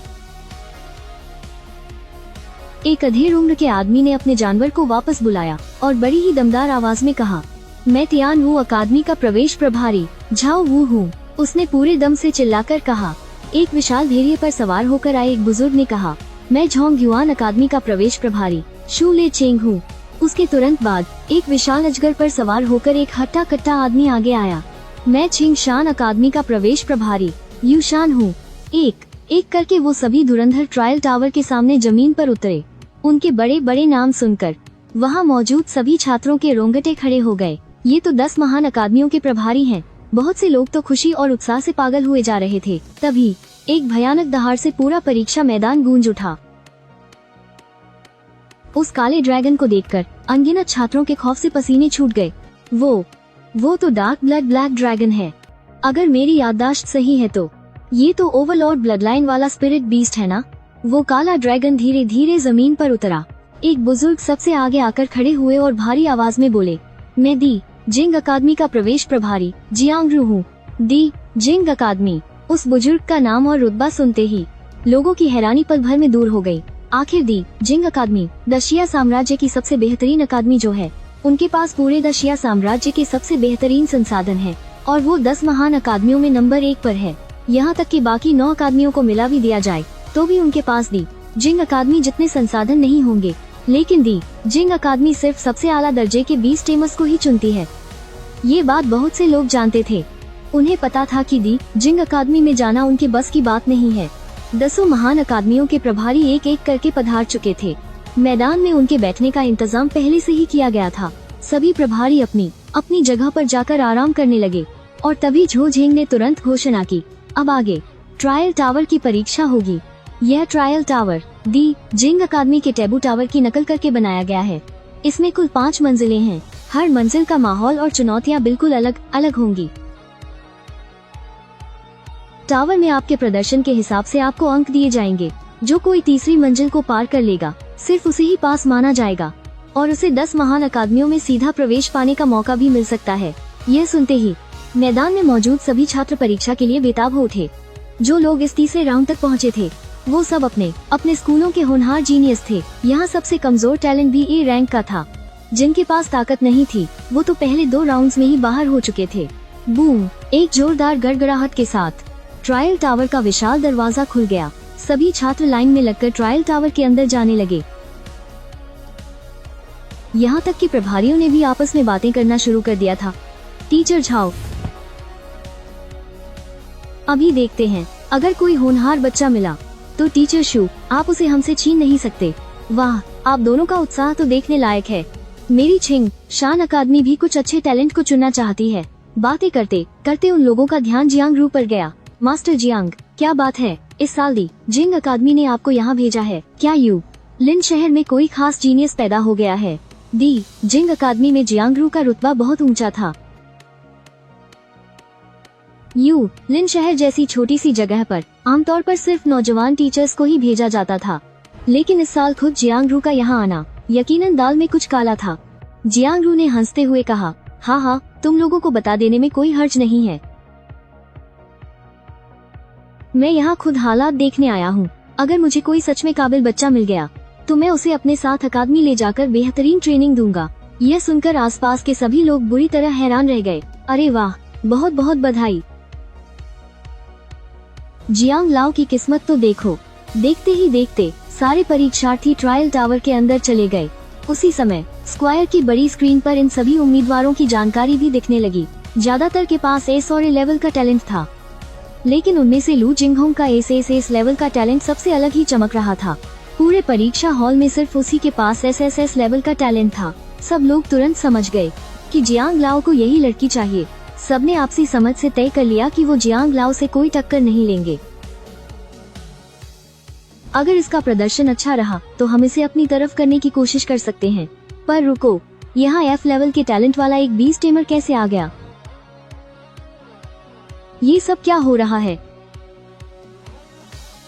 भर्ती करने वाले सभी अधिकारी पूरी तरह से हैरान रह गए। यहाँ तक कि जियांगरू के माथे पर भी सिलवटें पड़ गईं।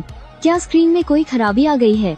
नहीं, ऐसा तो हो ही नहीं सकता। जियांगरू ने पूरे यकीन के साथ कहा, ये ट्रायल टावर हमारी इंपीरियल कैपिटल एकेडमी की शान है। इसे बनाने में अनगिनत बेशकीमती चीजें लगी हैं। इसमें इस तरह की कोई गलती होना बिल्कुल नामुमकिन है। जियांगरू ने कुछ सोचते हुए कहा, खैर, मुझे इन सब से क्या लेना देना।